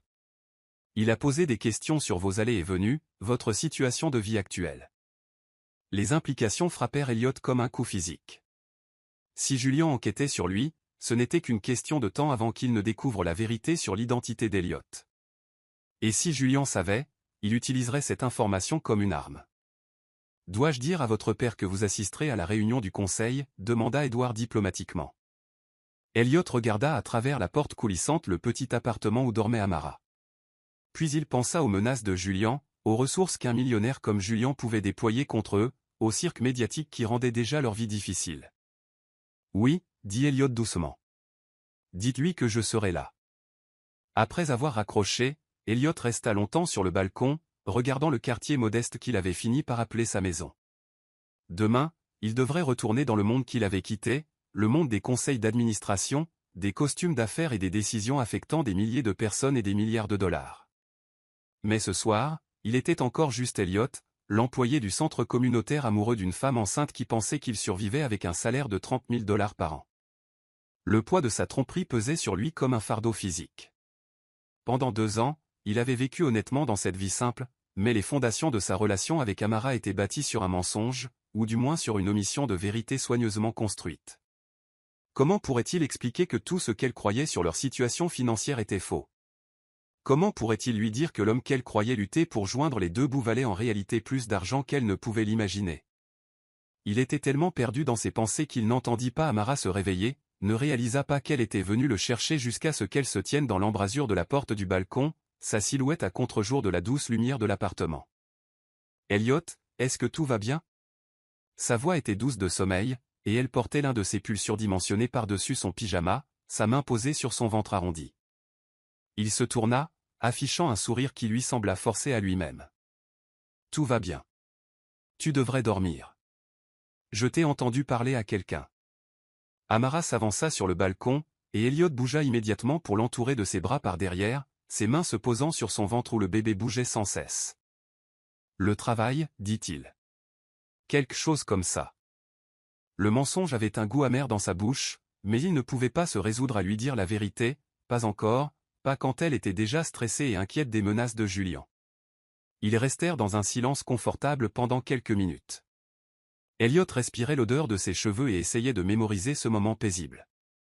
Mais Amara était plus perspicace qu'il ne le pensait, et elle pouvait sentir la tension dans son corps, la façon dont son esprit s'emballait même alors qu'il la tenait. « Tu es inquiet à propos de Julian, dit-elle. Ce n'était pas une question. Je suis inquiet de ce qu'il pourrait essayer de faire, admit Elliot. Les hommes comme lui n'abandonnent pas facilement quand ils veulent quelque chose. Les hommes comme lui. Amara se tourna dans ses bras pour lui faire face, étudiant son visage dans la faible lumière. Elliot, il y a quelque chose que je dois te dire sur mon passé, sur la raison pour laquelle Julian pense qu'il peut juste débarquer et exiger que je revienne vers lui. Amara, tu n'es pas obligé. Si, je le dois.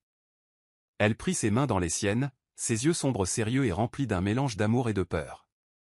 Parce que si nous devons affronter ce qui va suivre, tu dois connaître la vérité sur qui je suis, sur d'où je viens. Mais avant qu'elle ne puisse continuer, le téléphone d'Elliot vibra avec un SMS. Il l'ignora d'abord, mais il vibra à nouveau, puis encore en succession rapide. Finalement, il jeta un coup d'œil à l'écran et vit le nom d'Edouard. « Je suis désolé, dit-il à Amara. Laisse-moi juste. » Le SMS était simple mais dévastateur, votre père dit que c'est urgent concernant la situation de Sterling Technologies. Julian connaît votre véritable identité. Il doit vous parler ce soir.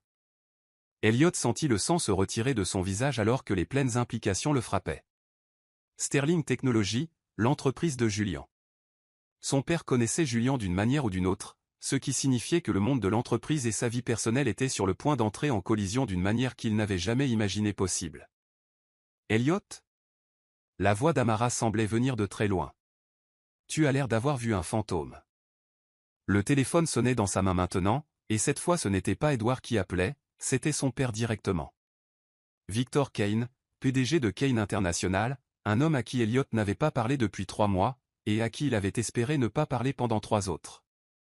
Je dois prendre ça, dit Elliot, sa voix semblant étrange même à ses propres oreilles. Elliot Kane. La voix de son père était nette, autoritaire, portant le poids d'un homme qui commandait un empire de 50 milliards de dollars et était habitué à une obéissance immédiate. Nous devons parler maintenant. Elliot jeta un coup d'œil à Amara, qui le regardait avec une inquiétude et une confusion grandissantes. Sterling Technologies essaie d'acquérir plusieurs de nos petites filiales. Julian a posé des questions sur toi, fils. Des questions personnelles. Il sait qui tu es, et il sait où tu vis.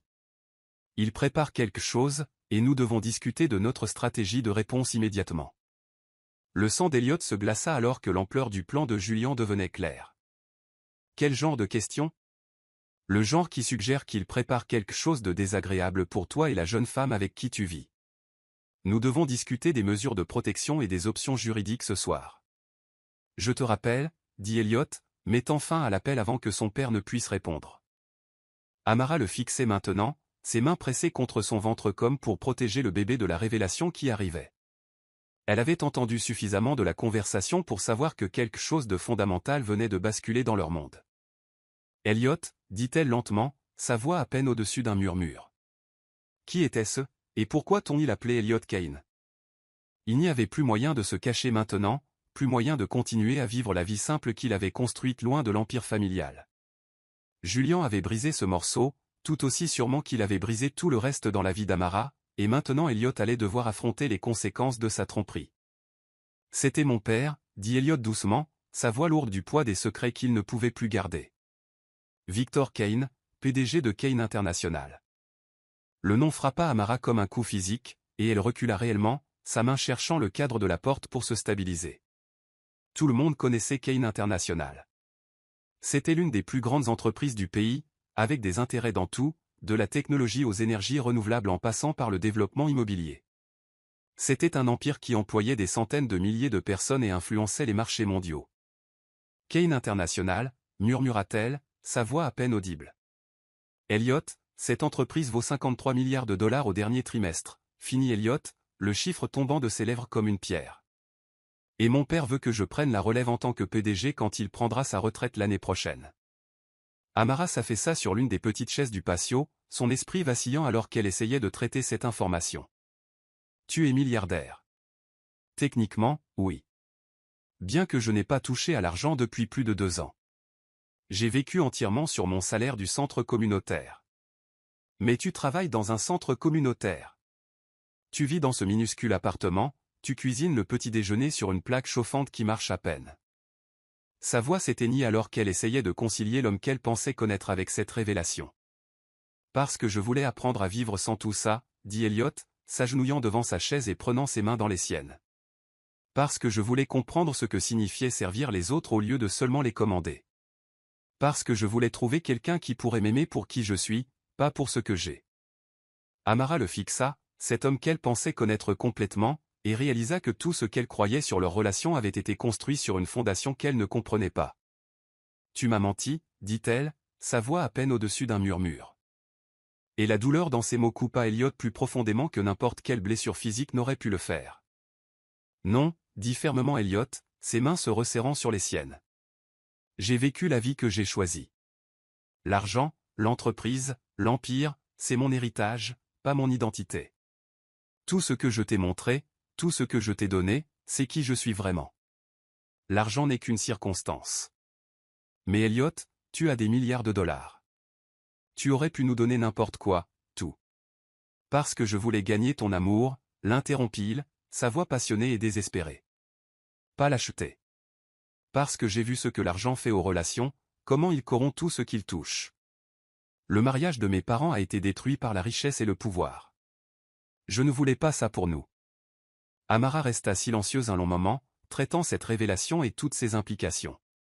L'homme dont elle était tombée amoureuse, l'humble employé du centre communautaire qui cuisinait pour elle et lui lisait de la poésie, était en fait l'un des hommes les plus riches du pays.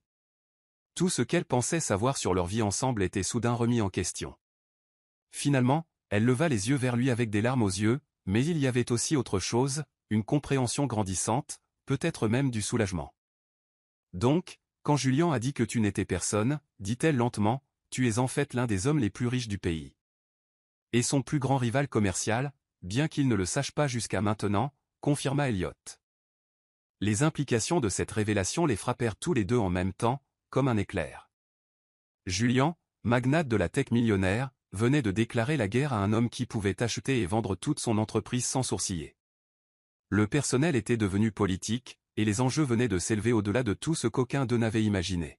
« Oh mon Dieu !» murmura Amara, sa main bougeant de manière protectrice vers son ventre. « Elliot, dans quoi nous sommes-nous embarqués ?» Chapitre 7, Rivaux en amour et en richesse. La jalousie transforme les hommes en monstres, mais l'amour les transforme en héros. Le lendemain matin apporta un coup de téléphone qui changea tout. Elliot avait à peine dormi, passant la majeure partie de la nuit assis près de la fenêtre, guettant tout signe de surveillance, tandis qu'Amara s'agitait sans repos à côté de lui.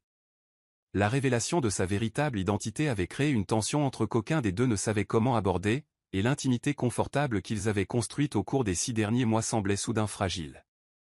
Lorsque son téléphone sonna à 7 heures, Elliot reconnut immédiatement le numéro de son père. « Julien a demandé une réunion, dit Victor Kane sans préambule.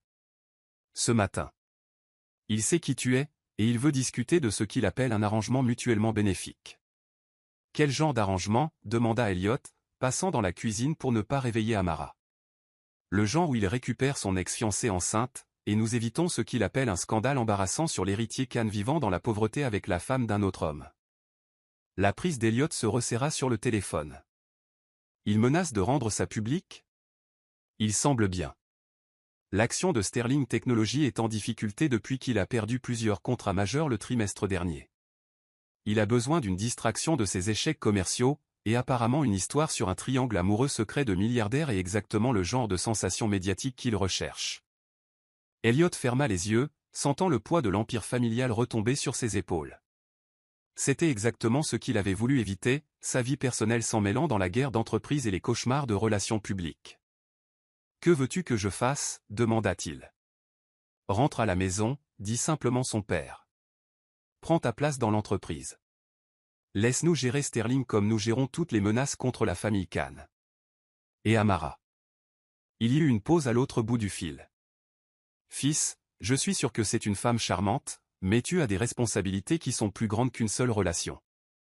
L'héritage Kane est exactement ce que j'ai quitté il y a 2 ans, l'interrompit Elliot. Papa, je ne reviens pas dans l'entreprise juste pour faire la guerre contre un ex-petit ami jaloux. Même si cet ex-petit ami jaloux menace de détruire la femme que tu aimes. La question resta suspendue dans l'air entre eux, et Elliot réalisa que son père avait trouvé le seul argument qui pourrait réellement fonctionner. Parce que Julian ne menaçait pas seulement Elliot ou l'Empire Khan, il menaçait Amara et leur enfant à naître. « Je te rappelle, » dit Elliot, mettant fin à la conversation juste au moment où Amara émergeait de la chambre, ses cheveux ébouriffés par le sommeil et son visage doux des restes de rêve. « Qui était-ce » demanda-t-elle, se dirigeant vers la cafetière avec les mouvements prudents d'une femme enceinte de 6 mois. « Mon père » admit Elliot. Julian a demandé une réunion avec lui. Il sait qui je suis maintenant. Les mains d'Amara se figèrent sur la cafetière. Qu'est-ce que cela signifie pour nous? Je ne sais pas encore. Ce qu'Elliot ne lui dit pas, c'est que Julian avait déjà commencé sa campagne. Pendant qu'ils prenaient leur petit déjeuner, Julian était à l'autre bout de la ville en réunion avec un détective privé et une firme de relations publiques, élaborant un récit qui le peindrait comme la partie lésée, et Elliot comme un milliardaire prédateur qui avait volé une femme enceinte vulnérable. La première salve arriva cet après-midi-là sous la forme d'une rubrique de potin dans le tabloïd le plus lu de la ville, Triangle amoureux secret de milliardaire, l'héritier Khan cache sa véritable identité tout en volant la fiancée enceinte d'un magnate de la tech. Elliot découvrit l'article lorsque son téléphone commença à sonner avec des appels de journalistes, de membres du conseil et d'associés commerciaux. Le soir venu, des photographes étaient postés devant leur immeuble, et Amara ne pouvait même pas aller à la boîte aux lettres sans être bombardée de questions sur sa relation secrète avec le mystérieux héritier Khan. « C'est de la folie », dit-elle en regardant à travers les stores la foule rassemblée dans la rue en contrebas. « Comment faire pour que ça s'arrête ?»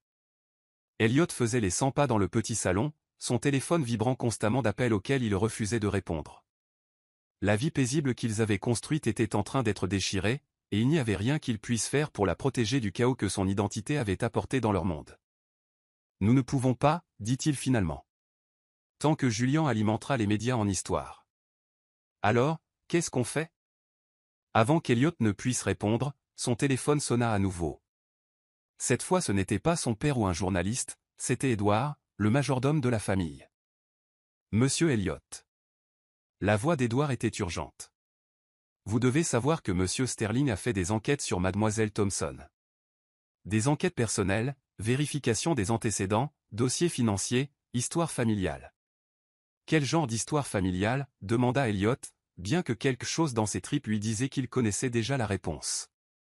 Le genre qui suggère que Mademoiselle Thompson n'est pas tout à fait celle qu'elle semble être non plus, monsieur. Elliot regarda Amara, qui se tenait toujours près de la fenêtre, sa main courbée de manière protectrice sur son ventre. Il y avait tellement de secrets entre eux maintenant. Tellement de couches de vérité que ni l'un ni l'autre n'avaient révélé. Edward, dit Elliot lentement. Qu'est-ce que Julian a découvert exactement sur Amara? Peut-être, monsieur, que c'est une question que vous devriez poser à Mademoiselle Thompson elle-même. L'appel se termina, laissant Elliot fixer la femme qu'il aimait, réalisant que la révélation de son identité n'était peut-être pas le plus grand secret entre eux. Amara, dit-il prudemment. Hier, tu as dit que tu avais besoin de me dire quelque chose sur ton passé. Sur la raison pour laquelle Julian pense qu'il peut exiger que tu reviennes vers lui. Elle se détourna de la fenêtre. Et Elliot put voir la guerre se jouer sur son visage. Le désir de lui dire enfin la vérité, luttant avec la peur de la façon dont il pourrait réagir. Tu n'es pas le seul à avoir caché quelque chose, dit-elle doucement. Qu'est-ce que tu veux dire? Amara se dirigea vers le canapé et s'assit lourdement, ses mains jointes sur ses genoux. Quand elle leva les yeux vers lui, ses yeux sombres étaient remplis d'un mélange d'amour et de terreur. Elliot, quand Julian a dit que je n'étais pas une petite fille pauvre qui avait besoin d'être sauvée, il avait raison. Quand il a dit que je venais de quelque chose de différent de ce que tu vois ici, il avait raison sur ce point aussi. Amara, quoi que ce soit, dis-le-moi simplement. Elle prit une profonde inspiration. Et quand elle parla, sa voix était stable malgré les larmes dans ses yeux. Je m'appelle Amara Thompson, dit-elle. Et je suis la seule héritière de la fortune de Thompson Enterprises. Je vaux environ 72 milliards de dollars. Le chiffre frappa Elliot comme un coup physique. 72 milliards de dollars. Plus que l'empire de sa famille. Plus que Julian ne pourrait jamais rêver d'avoir. Elliot s'affaissa dans le fauteuil en face d'elle, son esprit vacillant. Tu es plus riche que nous tous. D'une marge significative. Amara confirma. Et Julian ne le sait pas.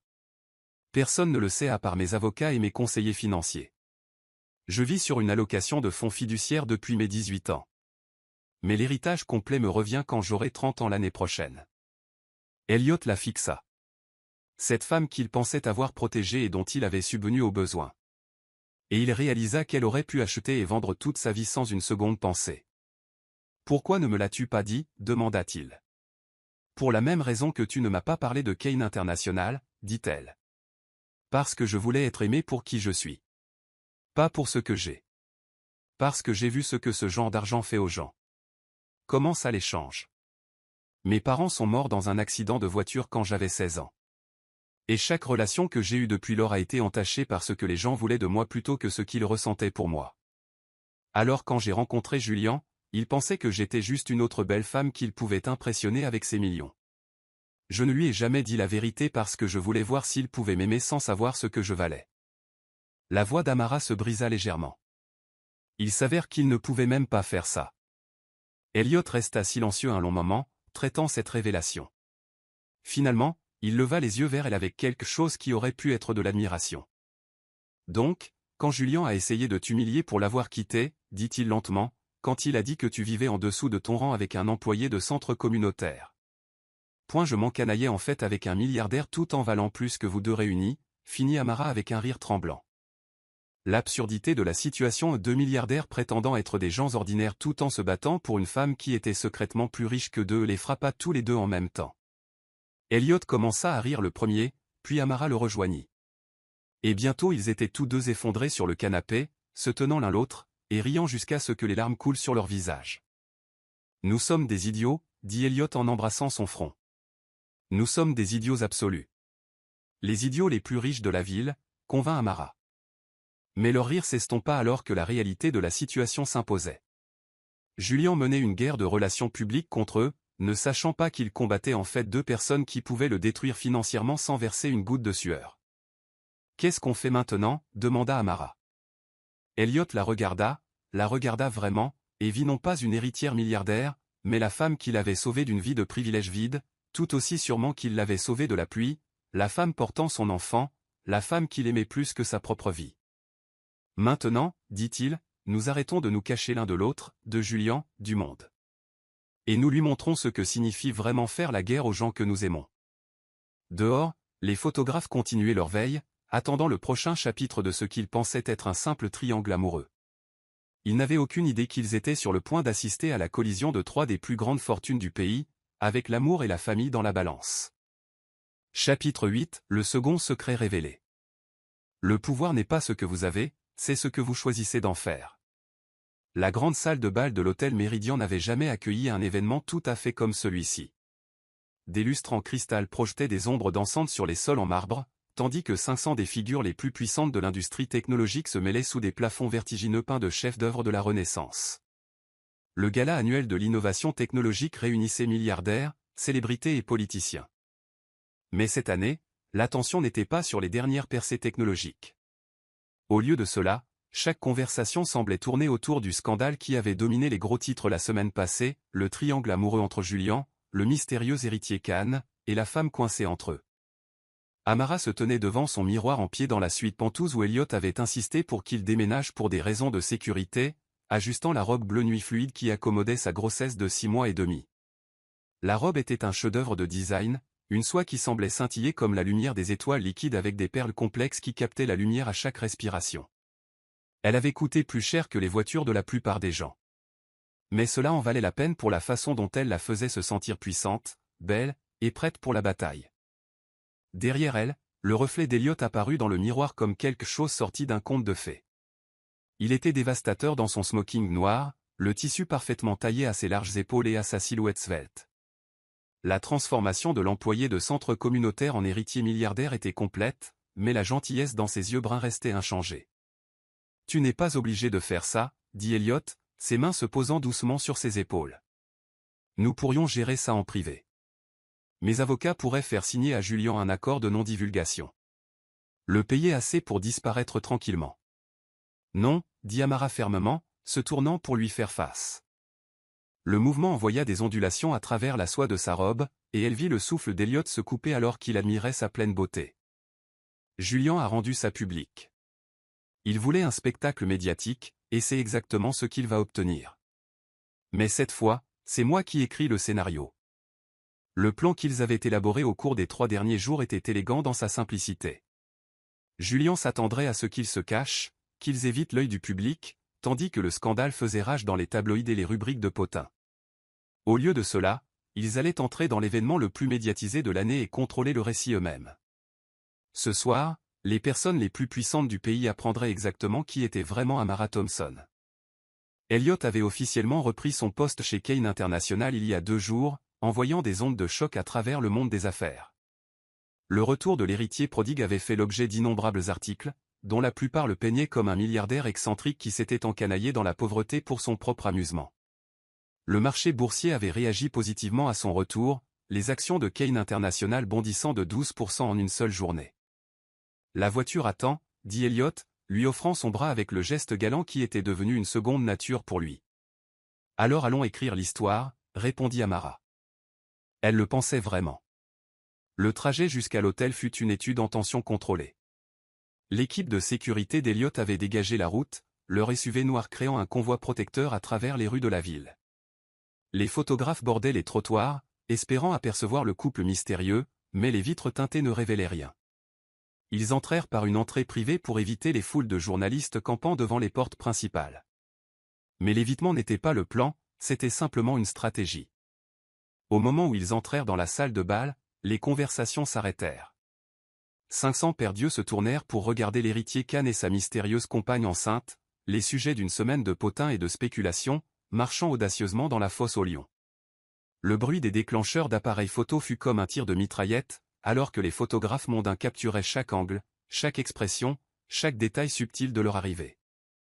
Julien était déjà au gala quand ils arrivèrent, tenant la cour près du bar avec un groupe de cadres de la tech et leurs femmes. Il avait l'air beau et confiant dans son smoking sur mesure, jouant le rôle du célibataire prospère qui avait été lésé par son ex-fiancé infidèle. Une socialité blonde était accrochée à son bras, sa cavalière pour la soirée, clairement choisie pour rendre Amara jalouse. Quand il repéra Elliott et Amara entrant dans la salle de bal, son sourire devint prédateur, comme un requin sentant du sang dans l'eau. « C'est l'heure », murmura Elliott, sa main protectrice dans le bas du dos d'Amara alors qu'il commençait à se déplacer à travers la foule. La salle de bal était une mer de pouvoir et de richesse, magnat de la tech valant des milliards, investisseurs en capital risque qui pouvaient faire ou défaire des entreprises avec un coup de téléphone, politiciens dont les décisions façonnaient les marchés mondiaux. Amara reconnaissait la plupart d'entre eux des magazines d'affaires et des articles de presse, mais ce soir, elle ne les voyait pas comme des figures de pouvoir lointaines. Ce soir, elle était leur égale. Julien s'approcha d'eux en quelques minutes, son équipe de relations publiques et la socialité blonde le flanquant comme un entourage. Chaque mouvement était calculé pour un impact maximal. Chaque mot choisi pour jouer devant le public de spectateurs influents. « Amara », dit-il, sa voix portant à travers la section soudainement calme de la salle de bal.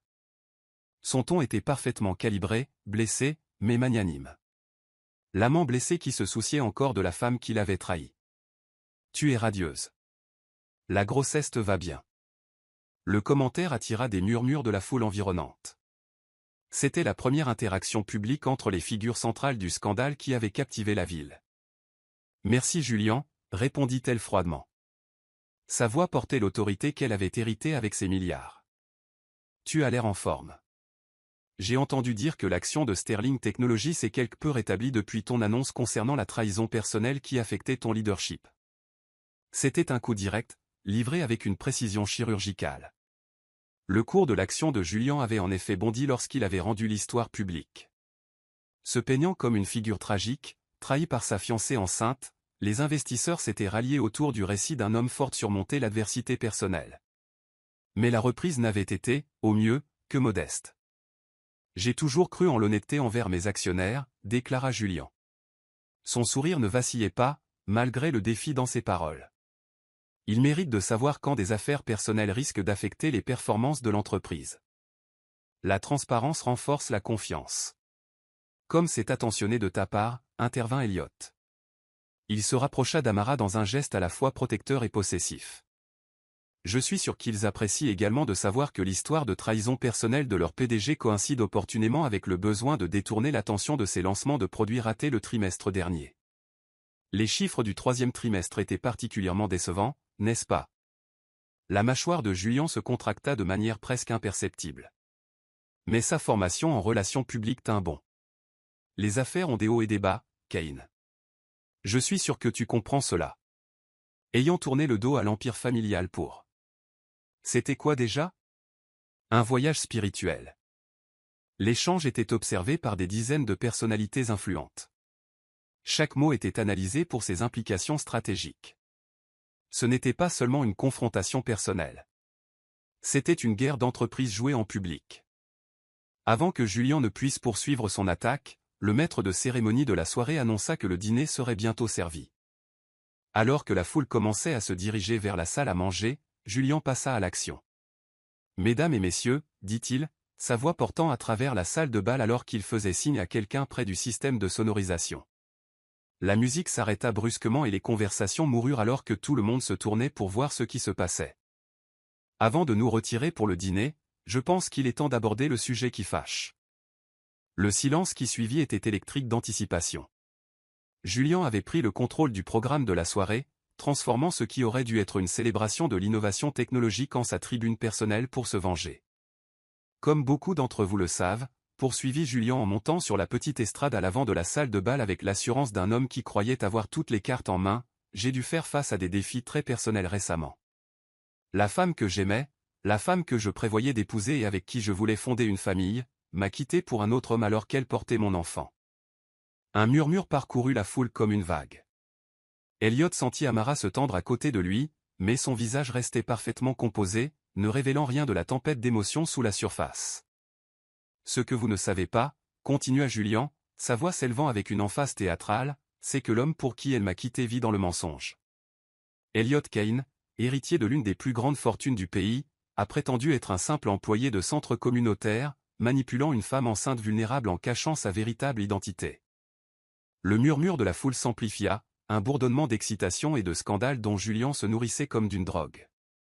C'était exactement le genre de révélation qui dominerait les réseaux sociaux et l'actualité économique pendant des semaines, éclipsant toute discussion sur les lancements de produits ratés ou les décisions commerciales douteuses. Mais ce n'est même pas la partie la plus intéressante de cette histoire, dit Julien, marquant une pause pour un effet dramatique alors qu'il scrutait son public captif. Parce que, voyez-vous, Amara Thompson ici présente garde ses propres secrets. Elliot sentit son sang se glacer. Julien ne pouvait pas savoir pour l'héritage d'Amara. Ils avaient été si prudents, si discrets. Le lien avec les entreprises Thompson était enterré sous des couches de fiducie et de sociétés écrans, protégés par les meilleurs avocats que l'argent pouvait acheter. J'ai fait quelques recherches, poursuivit Julien, son sourire s'élargissant alors qu'il se préparait à porter ce qu'il croyait être le coup de grâce. Et il s'avère que notre victime innocente n'est pas tout à fait aussi innocente qu'elle en a l'air. Amara Thompson est la seule héritière des entreprises Thompson, une fortune qui rend même l'empire Kane modeste en comparaison. Des hoquets de surprise résonnèrent dans la salle de bal comme des coups de feu. La révélation frappa la foule comme une force physique, envoyant des ondes de choc dans les conversations et faisant reculer plusieurs personnes de surprise.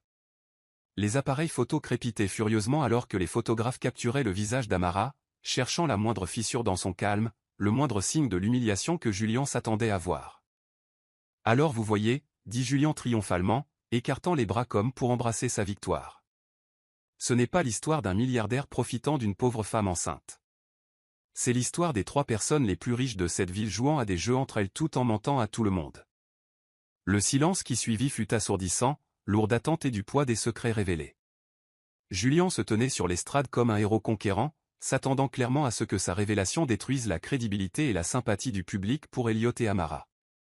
Il avait exposé leurs mensonges, brisé leurs images soigneusement construites, et maintenant il attendait qu'ils s'effondrent sous le poids du jugement public.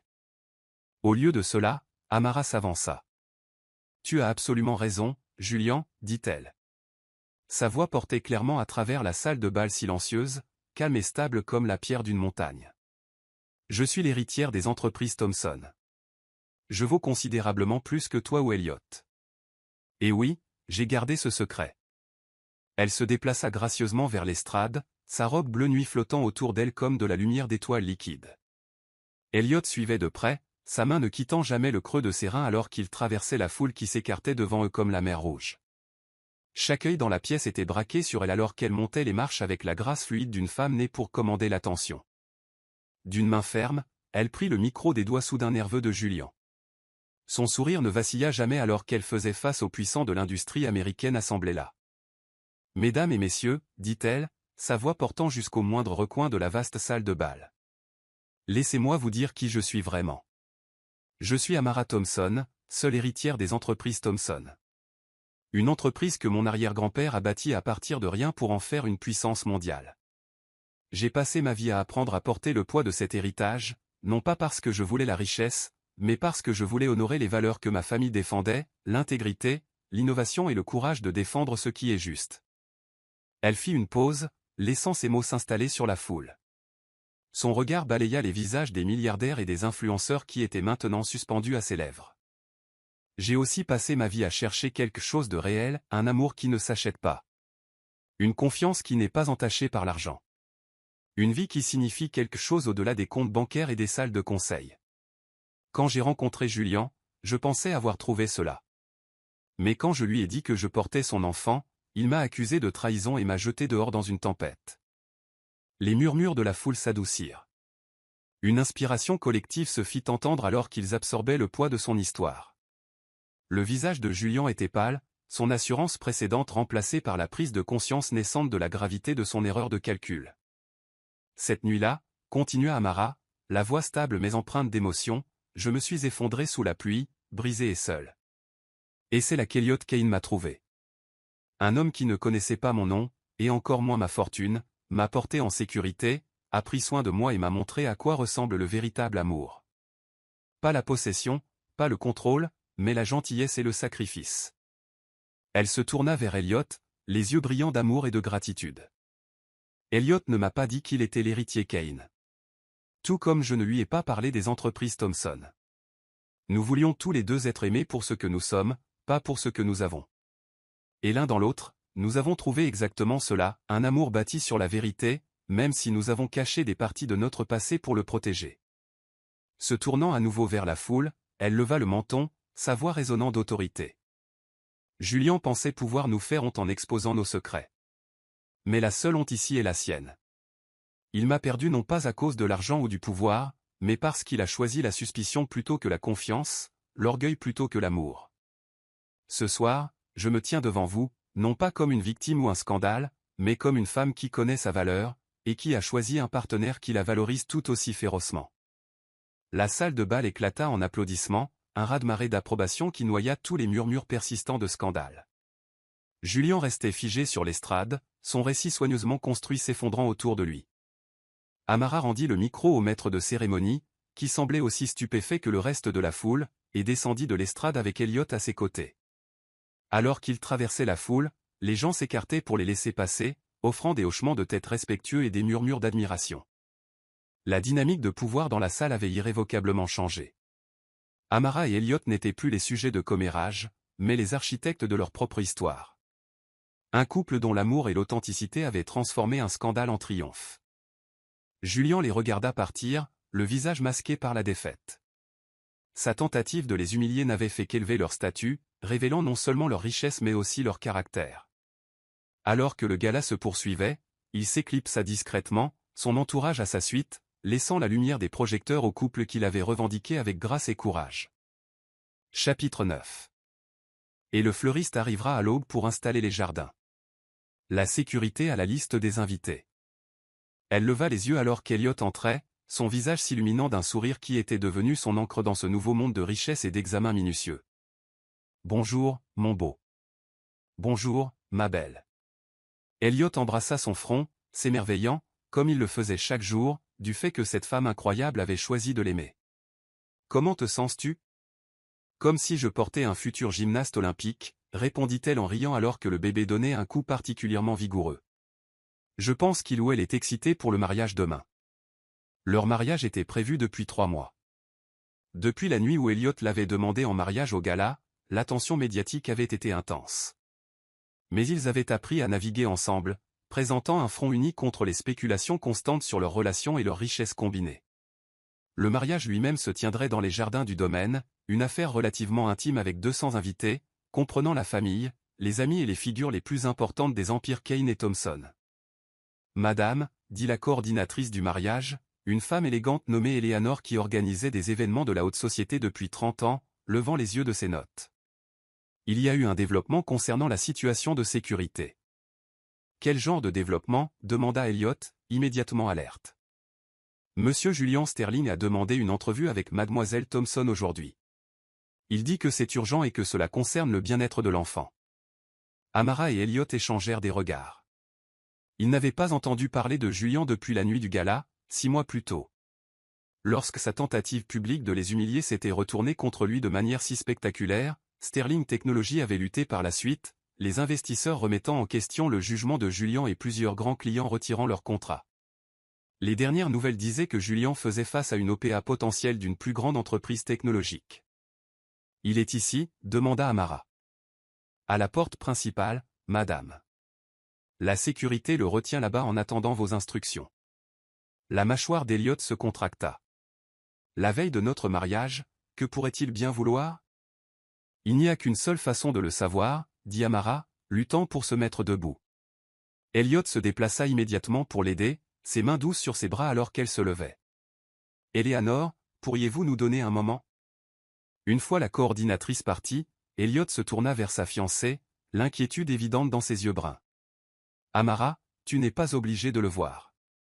Surtout pas maintenant, pas quand tu es si proche de ton terme. » « Je sais que je ne suis pas obligée, » répondit-elle en se dirigeant vers la fenêtre qui donnait sur l'allée principale. Au loin, elle pouvait voir la BMW argentée familière de Julian attendant au poste de sécurité.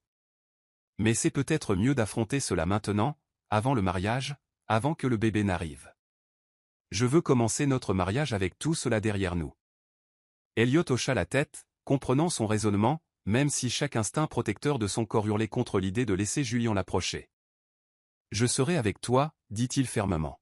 « Je sais que tu le seras. » 20 minutes plus tard, ils étaient assis dans le salon formel du domaine, un espace conçu pour intimider et impressionner avec ses plafonds vertigineux, ses œuvres d'art inestimables et ses meubles anciens dignes d'un musée. Amara avait choisi cette pièce délibérément, voulant que Julian la voie dans son élément, entouré par l'évidence d'une richesse et d'un pouvoir qui éclipsaient les siens. Lorsque Julian fut escorté par la sécurité, le changement en lui fut immédiatement apparent. L'homme confiant et arrogant qui s'était tenu sur l'estrade au gala avait disparu. Remplacé par quelqu'un qui avait l'air hanté et désespéré. Son costume coûteux ne pouvait cacher le poids qu'il avait perdu, et il y avait des cernes sous ses yeux qui parlaient de nuit blanche et de stress implacable.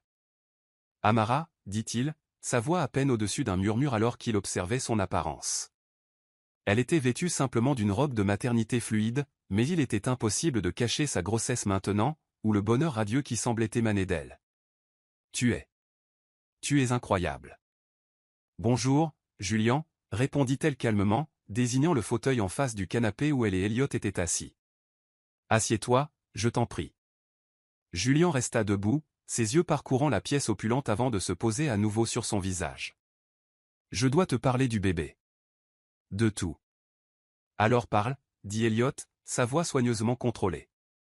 Pour la première fois, Julian sembla vraiment voir Elliot assis à côté d'Amara, sa main posée de manière protectrice sur son genou. La vue de leur intimité évidente et de leur bonheur partagé sembla lui causer une douleur physique. « Vous savez pour mon entreprise, » dit brusquement Julian. « Vous savez qu'elle fait faillite. »« Nous avons entendu, » confirma Amara. « Je suis désolé, Julian. Je sais à quel point Sterling Technologies comptait pour toi. Comptait pour moi. » Julian rit amèrement. C'était tout pour moi. L'héritage de mon père, l'œuvre de ma vie, mon identité. Et c'est fini. Le conseil d'administration m'a évincé la semaine dernière. L'entreprise est absorbée par Tech Global. Et je repars avec une fraction de ce qu'elle valait il y a 6 mois. Qu'est-ce que cela a à voir avec nous ? Demanda Elliot. Le regard de Julian se tourna vers lui, et pendant un instant, la vieille arrogance flamba dans ses yeux. Cela a tout à voir avec vous. Avec vous deux. Mon entreprise a commencé à échouer la nuit où vous m'avez fait passer pour un imbécile à ce gala. Quand Amara a révélé qui elle était vraiment.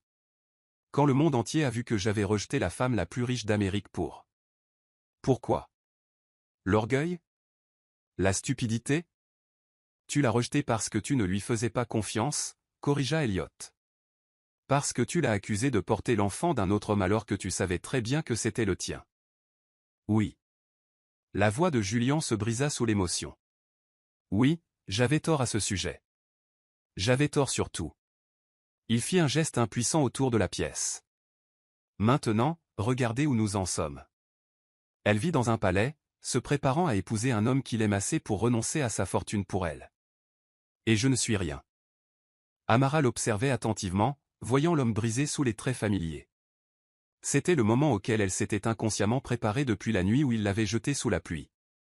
Le moment où Julian comprendrait enfin ce qu'il avait perdu. « Que veux-tu, Julian » demanda-t-elle doucement. « Je veux. » La voix de Julian se brisa complètement, et il s'effondra dans le fauteuil comme si ses jambes ne pouvaient plus le soutenir. « Je veux voir mon enfant. Je veux faire partie de sa vie. Je sais que je n'ai aucun droit de demander. Je sais que j'ai détruit toute prétention à ton amour ou à ta confiance. Mais ce bébé. C'est mon enfant aussi. » L'aveu resta suspendu dans l'air entre eux, brut, désespéré et complètement honnête. Pour la première fois depuis qu'elle le connaissait, Julian parlait avec son cœur au lieu de son ego. Elliot sentit la main d'Amara se resserrer sur son genou, et il la pressa de manière rassurante. Cette décision lui appartenait. Et quoi qu'elle choisisse, il la soutiendrait complètement. Continue, dit doucement Amara. J'ai tout perdu, continua Julian, les larmes coulant maintenant sur son visage. Mon entreprise, ma réputation, mon sens de qui je suis. Mais je ne peux pas perdre mon enfant aussi. Je ne peux pas le laisser grandir en pensant que son père ne voulait pas de lui. Qu'il ne s'est pas battu pour avoir la chance de le connaître. Et avec quoi te bats-tu exactement, demanda Amara, sa voix toujours douce mais avec une pointe d'acier. Tu n'as plus d'argent, plus d'entreprise, plus de pouvoir. Que pourrais-tu bien offrir à un enfant? Julian leva les yeux vers elle et, dans son regard, elle vit un désespoir presque douloureux à voir. De l'amour, dit-il simplement. Le regret de ne pas avoir été l'homme dont tu avais besoin. Une promesse de faire mieux. D'être meilleur. Pour avoir la chance de connaître mon enfant. Le même enfant que tu as dit ne pas être le tien, intervint Elliot. L'enfant dont tu as jeté la mer dans une tempête. Je sais ce que j'ai fait, dit Julian en se tournant directement vers Elliot. Je sais que je ne mérite pas le pardon. Je sais que je ne mérite pas une seconde chance. Mais je demande quand même parce que cet enfant est la seule famille qu'il me reste au monde. Amara resta silencieuse un long moment, sa main se déplaçant inconsciemment vers son ventre, où le bébé bougeait avec agitation, comme s'il sentait la tension dans la pièce. Lorsqu'elle parla, sa voix était calme et mesurée, portant l'autorité d'une femme née pour commander des fortunes et prendre des décisions affectant des milliers de vies. Tu veux savoir ce que tu vas obtenir, Julian, dit-elle, ses yeux sombres rencontrant directement les siens. Tu veux mon pardon?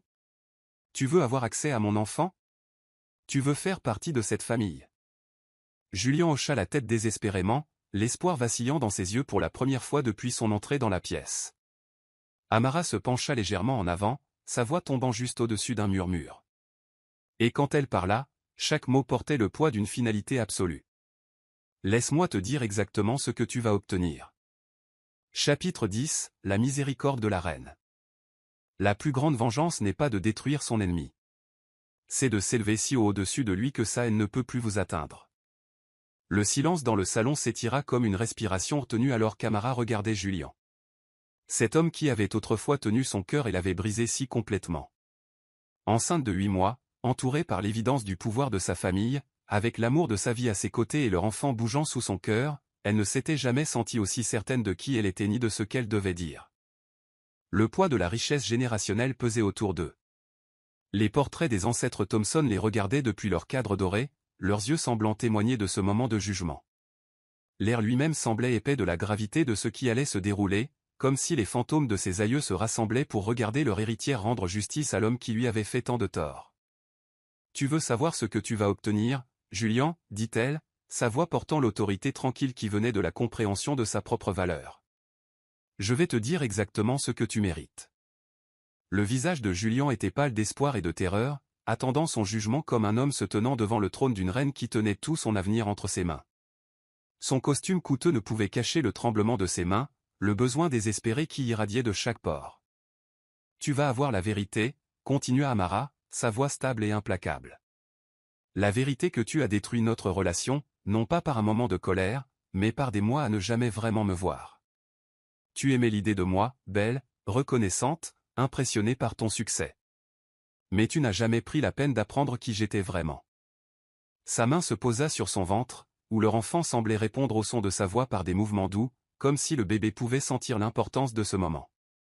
Tu vas savoir que cet enfant grandira en sachant exactement quel genre d'homme est son père biologique, dit-elle, chaque mot choisi avec une précision chirurgicale. Il saura que lorsque sa mère avait besoin de protection et de soins, tu l'as jeté dans une tempête. Il saura que, face au choix entre la confiance et la suspicion, tu as choisi la suspicion. Il saura que tu as valorisé ton orgueil plus que ta famille. Le visage de Julien se décomposait à chaque révélation, mais Amara n'avait pas fini. Des années de blessures, des mois de guérison et l'amour protecteur et féroce d'une future mère se rassemblaient dans ce moment d'honnêteté absolue. Mais il saura aussi que le véritable amour existe, continua-t-elle, sa voix se renforçant à chaque mot. Il saura à quoi cela ressemble quand un homme choisit la gentillesse plutôt que la cruauté. Le service plutôt que la domination. La confiance plutôt que la peur. Il grandira en regardant Elliot m'aimer de tout son cœur. En le regardant choisir notre famille chaque jour, non pas parce qu'il le doit, mais parce qu'il le veut. Elle se tourna pour regarder Elliot, et l'amour dans ses yeux était si brillant qu'il semblait illuminer toute la pièce, comme le soleil perçant les nuages d'orage. Dans ce regard se trouvait tout ce qu'ils avaient construit ensemble. Chaque moment tendre. Chaque acte de service. Chaque choix de faire passer l'amour avant l'orgueil. Il appellera Elliot papa parce que c'est ce qu'il sera à tous les égards qui compte, dit-elle, la voix douce d'émotion mais portant jusqu'au moindre recoin de la pièce opulente. Il sera celui qui lira les histoires du soir, qui lui apprendra à faire du vélo et qui le tiendra quand il sera malade. Il sera celui qui lui montrera à quoi ressemble la vraie force. Pas celle qui domine les autres, mais celle qui les élève. Les yeux d'Elliot se remplirent de larmes en écoutant ces paroles, comprenant qu'elle lui offrait le plus beau cadeau qu'il pût jamais recevoir. Pas seulement son amour, mais sa confiance totale en leur avenir ensemble. En ce moment, entouré de tous les attributs de la richesse et du pouvoir, ce qui comptait le plus était la famille qu'il créait par choix plutôt que par hasard. Quant à toi, Julien, dit Amara en se tournant vers l'homme brisé devant elle. Tu auras ce que tu as toujours eu. Exactement ce que tu as gagné par tes propres choix. S'il te plaît, chuchota Julien, sa voix se brisant comme du verre. Je sais que j'ai fait des erreurs. De terribles erreurs. Mais ce bébé est mon sang. N'ai-je pas des droits? La voix d'Amara s'aiguisa légèrement, tranchant sa supplique comme une lame. Tu veux parler de droits? Tu as renoncé à tes droits la nuit où tu m'as accusé d'être une menteuse et une croqueuse de diamants. Tu as renoncé à tes droits quand tu as jeté une femme enceinte hors de chez toi parce que ton ego était plus important que sa sécurité. Elle s'adossa contre le canapé, la main d'Elliot trouvant la sienne et la serrant doucement, lui prêtant sa force pour la suite. Mais voici ce que je suis prête à te donner, Julien, dit-elle, sa voix prenant la cadence mesurée de quelqu'un habitué à prendre des décisions affectant des milliers de vies. Parce que je crois que les enfants doivent connaître la vérité sur leurs origines. Quand cet enfant sera assez grand pour comprendre, peut-être 16 ans, peut-être 18 ans, je lui parlerai de toi. Je lui dirai qu'il a un père biologique nommé Julien Sterling qui n'était pas prêt à être parent à sa naissance. Les yeux de Julien vacillèrent avec quelque chose qui aurait pu être de l'espoir, la première lueur dans les ténèbres qui l'avaient consumé. S'il veut te rencontrer, s'il veut avoir une relation avec toi, ce sera son choix, en tant qu'adulte, en pleine connaissance de ce qui s'est passé entre nous, continua Amara. Mais jusqu'à ce jour, tu n'as aucune revendication sur cet enfant, aucune place dans notre famille et aucun pouvoir sur notre bonheur. La finalité dans sa voix était absolue, portant le poids de générations d'autorité Thompson. Ce n'était pas une négociation ni une discussion. C'était une décision de quelqu'un qui détenait tout le pouvoir dans la pièce. C'est tout, demanda Julien, sa voix creuse et désespérée. C'est tout ce que j'obtiens? Peut-être une chance de rencontrer mon propre enfant quand il sera pratiquement adulte. C'est plus que tu ne mérites, dit calmement Elliot, sa voix portant des années de protection accumulées. Et plus que tu ne lui as donné, quand elle avait le plus besoin de toi. Amara étudia le visage de Julien, voyant la dévastation complète, l'effondrement total d'un homme qui avait perdu tout ce qui comptait. Pendant un instant, juste un instant, elle ressentit quelque chose qui aurait pu être de la pitié pour la coquille brisée de l'homme qu'elle avait autrefois prévu d'épouser. « Julian » dit-elle doucement. Sa voix était plus douce mais non moins ferme. « Je ne fais pas ça pour te punir. Je fais ça pour protéger mon enfant. Il mérite de grandir dans un foyer rempli d'amour et de sécurité. Pas dans le chaos et l'amertume qui viendraient d'une relation forcée avec quelqu'un qui a déjà prouvé qu'on ne peut pas lui confier nos cœurs. » « Mais j'ai changé » dit Julian désespérément, les larmes coulant sur son visage. « Tout perdre. Te perdre. Ça m'a fait voir à quel point j'avais tort. À quel point j'ai été terrible avec toi. Je sais que je peux être meilleur. » « Alors prouve-le » l'interrompit Amara, sa voix portant le défi et l'espoir à parts égales. « Pas à moi. Pas à cet enfant. Mais à toi-même. Construis une vie qui vaut la peine d'être vécue. Trouve un moyen d'être heureux qui ne dépend pas de prendre quelque chose à quelqu'un d'autre. Apprends à aimer d'une manière qui fait passer les besoins de quelqu'un d'autre avant ton propre ego. » Elle lutta pour se lever, Elliot se levant immédiatement pour l'aider, ses mouvements automatiques et protecteurs.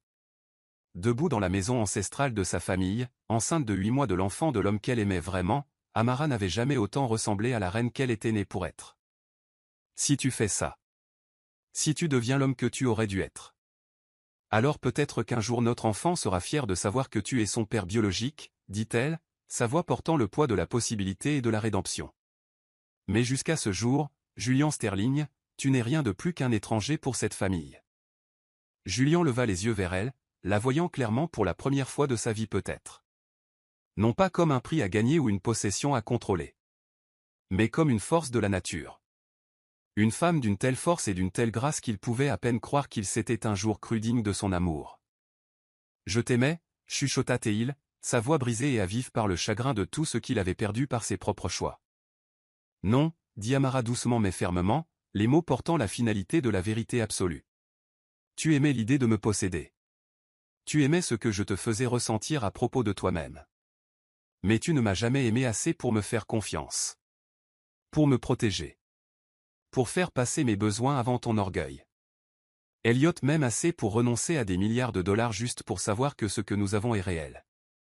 C'est la différence entre la possession et l'amour. » Elle se dirigea vers la porte, la main protectrice d'Elliot dans le bas de son dos, leur mouvement gracieux malgré sa grossesse avancée. Au seuil, elle s'arrêta pour regarder Julian une dernière fois, son expression mêlant tristesse et résolution. « La plus grande vengeance n'est pas de te détruire, Julian, » dit-elle, sa voix traversant la pièce opulente comme une bénédiction. « C'est ceci. Mon bonheur complet et total sans toi. C'est la famille que nous construisons. L'amour que nous partageons. La vie que nous créons ensemble. C'est le fait que tu n'as plus le pouvoir de me blesser parce que j'ai trouvé quelqu'un qui mourrait avant de laisser quiconque me faire du mal. » Julian les regarda partir, ces deux personnes qui avaient trouvé l'une en l'autre tout ce qu'il avait été trop fier et trop bête pour reconnaître quand il en avait l'occasion. Alors que la porte se refermait derrière eux avec une douce finalité, il fut laissé seul dans le salon opulent avec rien d'autre que les échos de ses propres choix. Et la réalisation dévastatrice que le plus grand amour de sa vie s'éloignait de lui pour toujours. Dehors, dans le couloir au sol de marbre, Amara s'appuya contre Elliot, soudain épuisé par le poids émotionnel de la confrontation, mais aussi étrangement allégé, comme si elle avait déposé un fardeau qu'elle portait depuis des mois. « Est-ce que ça va » demanda-t-il, ses bras l'entourant avec précaution, ses mains protectrices sur son dos. « Je vais parfaitement bien » dit-elle, et elle le pensait de chaque fibre de son être. « Je suis enfin libre. » Ce soir-là, alors qu'ils marchaient dans les roseraies où leur mariage aurait lieu dans moins de 12 heures, Amara sentit le bébé bouger fortement sous son cœur. La main d'Elliot couvrit la sienne sur son ventre, et elle sourit à l'homme qui avait prouvé que l'amour pouvait être à la fois doux et féroce. À la fois humble et puissant. « Tu penses que j'ai été trop dur » demanda-t-elle, bien qu'elle connût déjà la réponse. « Je pense que tu as été exactement aussi miséricordieuse qu'il le méritait, » répondit Elliot, sa voix portant la conviction de quelqu'un qui l'avait regardé lutter avec cette décision. « Tu aurais pu le détruire complètement avec tes ressources et tes relations. Au lieu de cela, tu lui as donné la vérité et une chance de gagner quelque chose de mieux. » Au-dessus d'eux, les étoiles commencèrent à apparaître dans le ciel s'assombrissant comme des diamants éparpillés sur du velours noir. Au loin, les bruits des préparatifs du mariage créaient une douce toile de fond d'espoir et de promesses. Demain, ils seraient mariés devant 200 invités.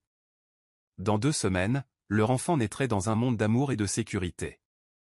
Et Julien s'effacerait dans l'arrière-plan de leur vie comme une tempête passée, ne laissant derrière lui que la connaissance qu'ils l'avaient traversée ensemble et en étaient ressortis plus forts qu'avant. « Je t'aime, Elliot Kane », chuchota Amara alors qu'ils se tenaient ensemble dans leur jardin, leurs mains entrelacées sur la vie qu'ils avaient créée ensemble, leur cœur plein de projets pour l'avenir. « Je t'aime aussi, Amara Thompson », répondit-il, sa voix portant le poids de la promesse et de la dévotion. « Aujourd'hui, demain, et pour tous les jours de nos vies. » Et à cet instant, entourés par la beauté qu'ils avaient bâtie ensemble et la promesse de l'avenir grandissant sous son cœur, Amara comprit que la plus grande victoire n'était pas de vaincre ses ennemis. C'était de construire une vie si belle que leur haine ne pouvait plus l'atteindre. La pluie qui les avait réunis semblait dater d'une autre vie. Maintenant, sous une voûte d'étoiles et entourés de jardins qui fleuriraient pour leur mariage, ils avaient trouvé leur royaume dans l'amour qu'ils partageaient, et rien ne pourrait jamais plus le déchirer.